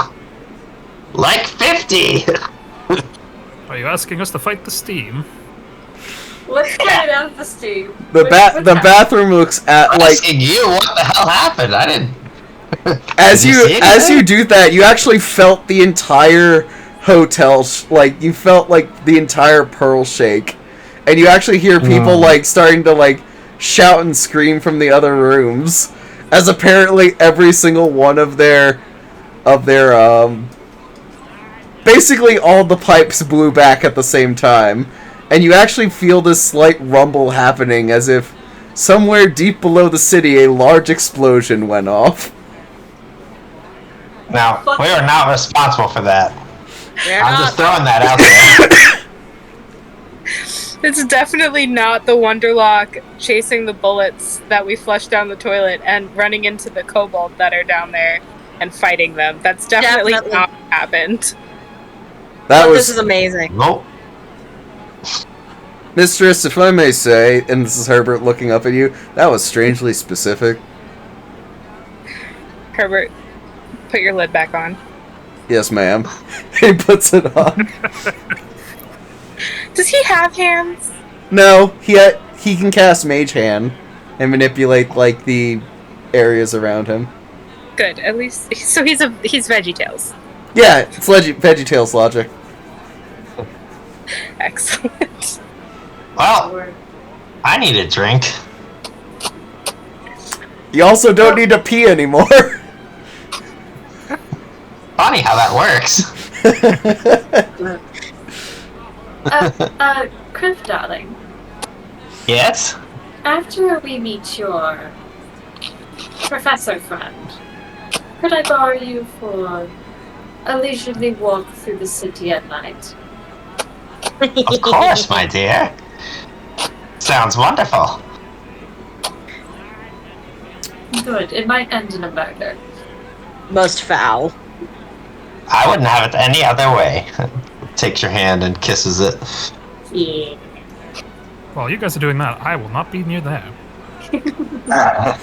La la la la.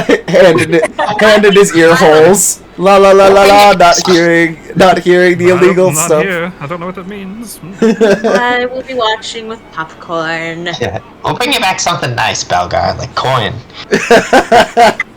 I'm sure you will. Don't ask where they got. Ooh, souvenirs? Blood on it. Don't worry, I'll make sure. I'll make sure there's no blood on it. Don't worry. I'm not a monster. We can summon them. You're just though. Yeah. You're just an assassin. I am a monster.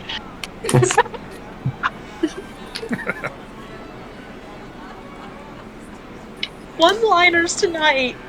The one-liner. And with that, I feel this is a good time to call it a night. Yay. Yay. Excellent job, everybody. That was fun, Fergie. Good job, you. Yeah. Yeah, good job All indeed. of you discovered stuff. All of you did stuff. It's all good. I got shot. I mean, you could have fought the gnomes, but I got No. flirted with. No, that's stupid. And now for my. and when did that ever stop Nassim? Shut up. But anyway, thank you all so much for watching. Yeah. If you want to find us on social media, we're at DnDream Roleplay everywhere. We have Twitter, Threads, Instagram, and Facebook. You can also use the link tree in the About section, and that does apply to both channels, presumably. And that link tree will take you directly to our profiles, as well as to our Discord thing. Yeah. Yay. Well, thank you all. Thank you so much for watching, and I'm sorry. No, you're not. I'm not. Nah, you're not. Well, good night. Night. Right. On my end, we're going to be right out to Control F Greenie. They're playing Hunt Showdown, so if you want to stick around for them, you can stay and watch that. So enjoy the rest of your night, everybody. Have a good one. Oh Enjoy. my goodness, I wish to see that coital performance! Ooh!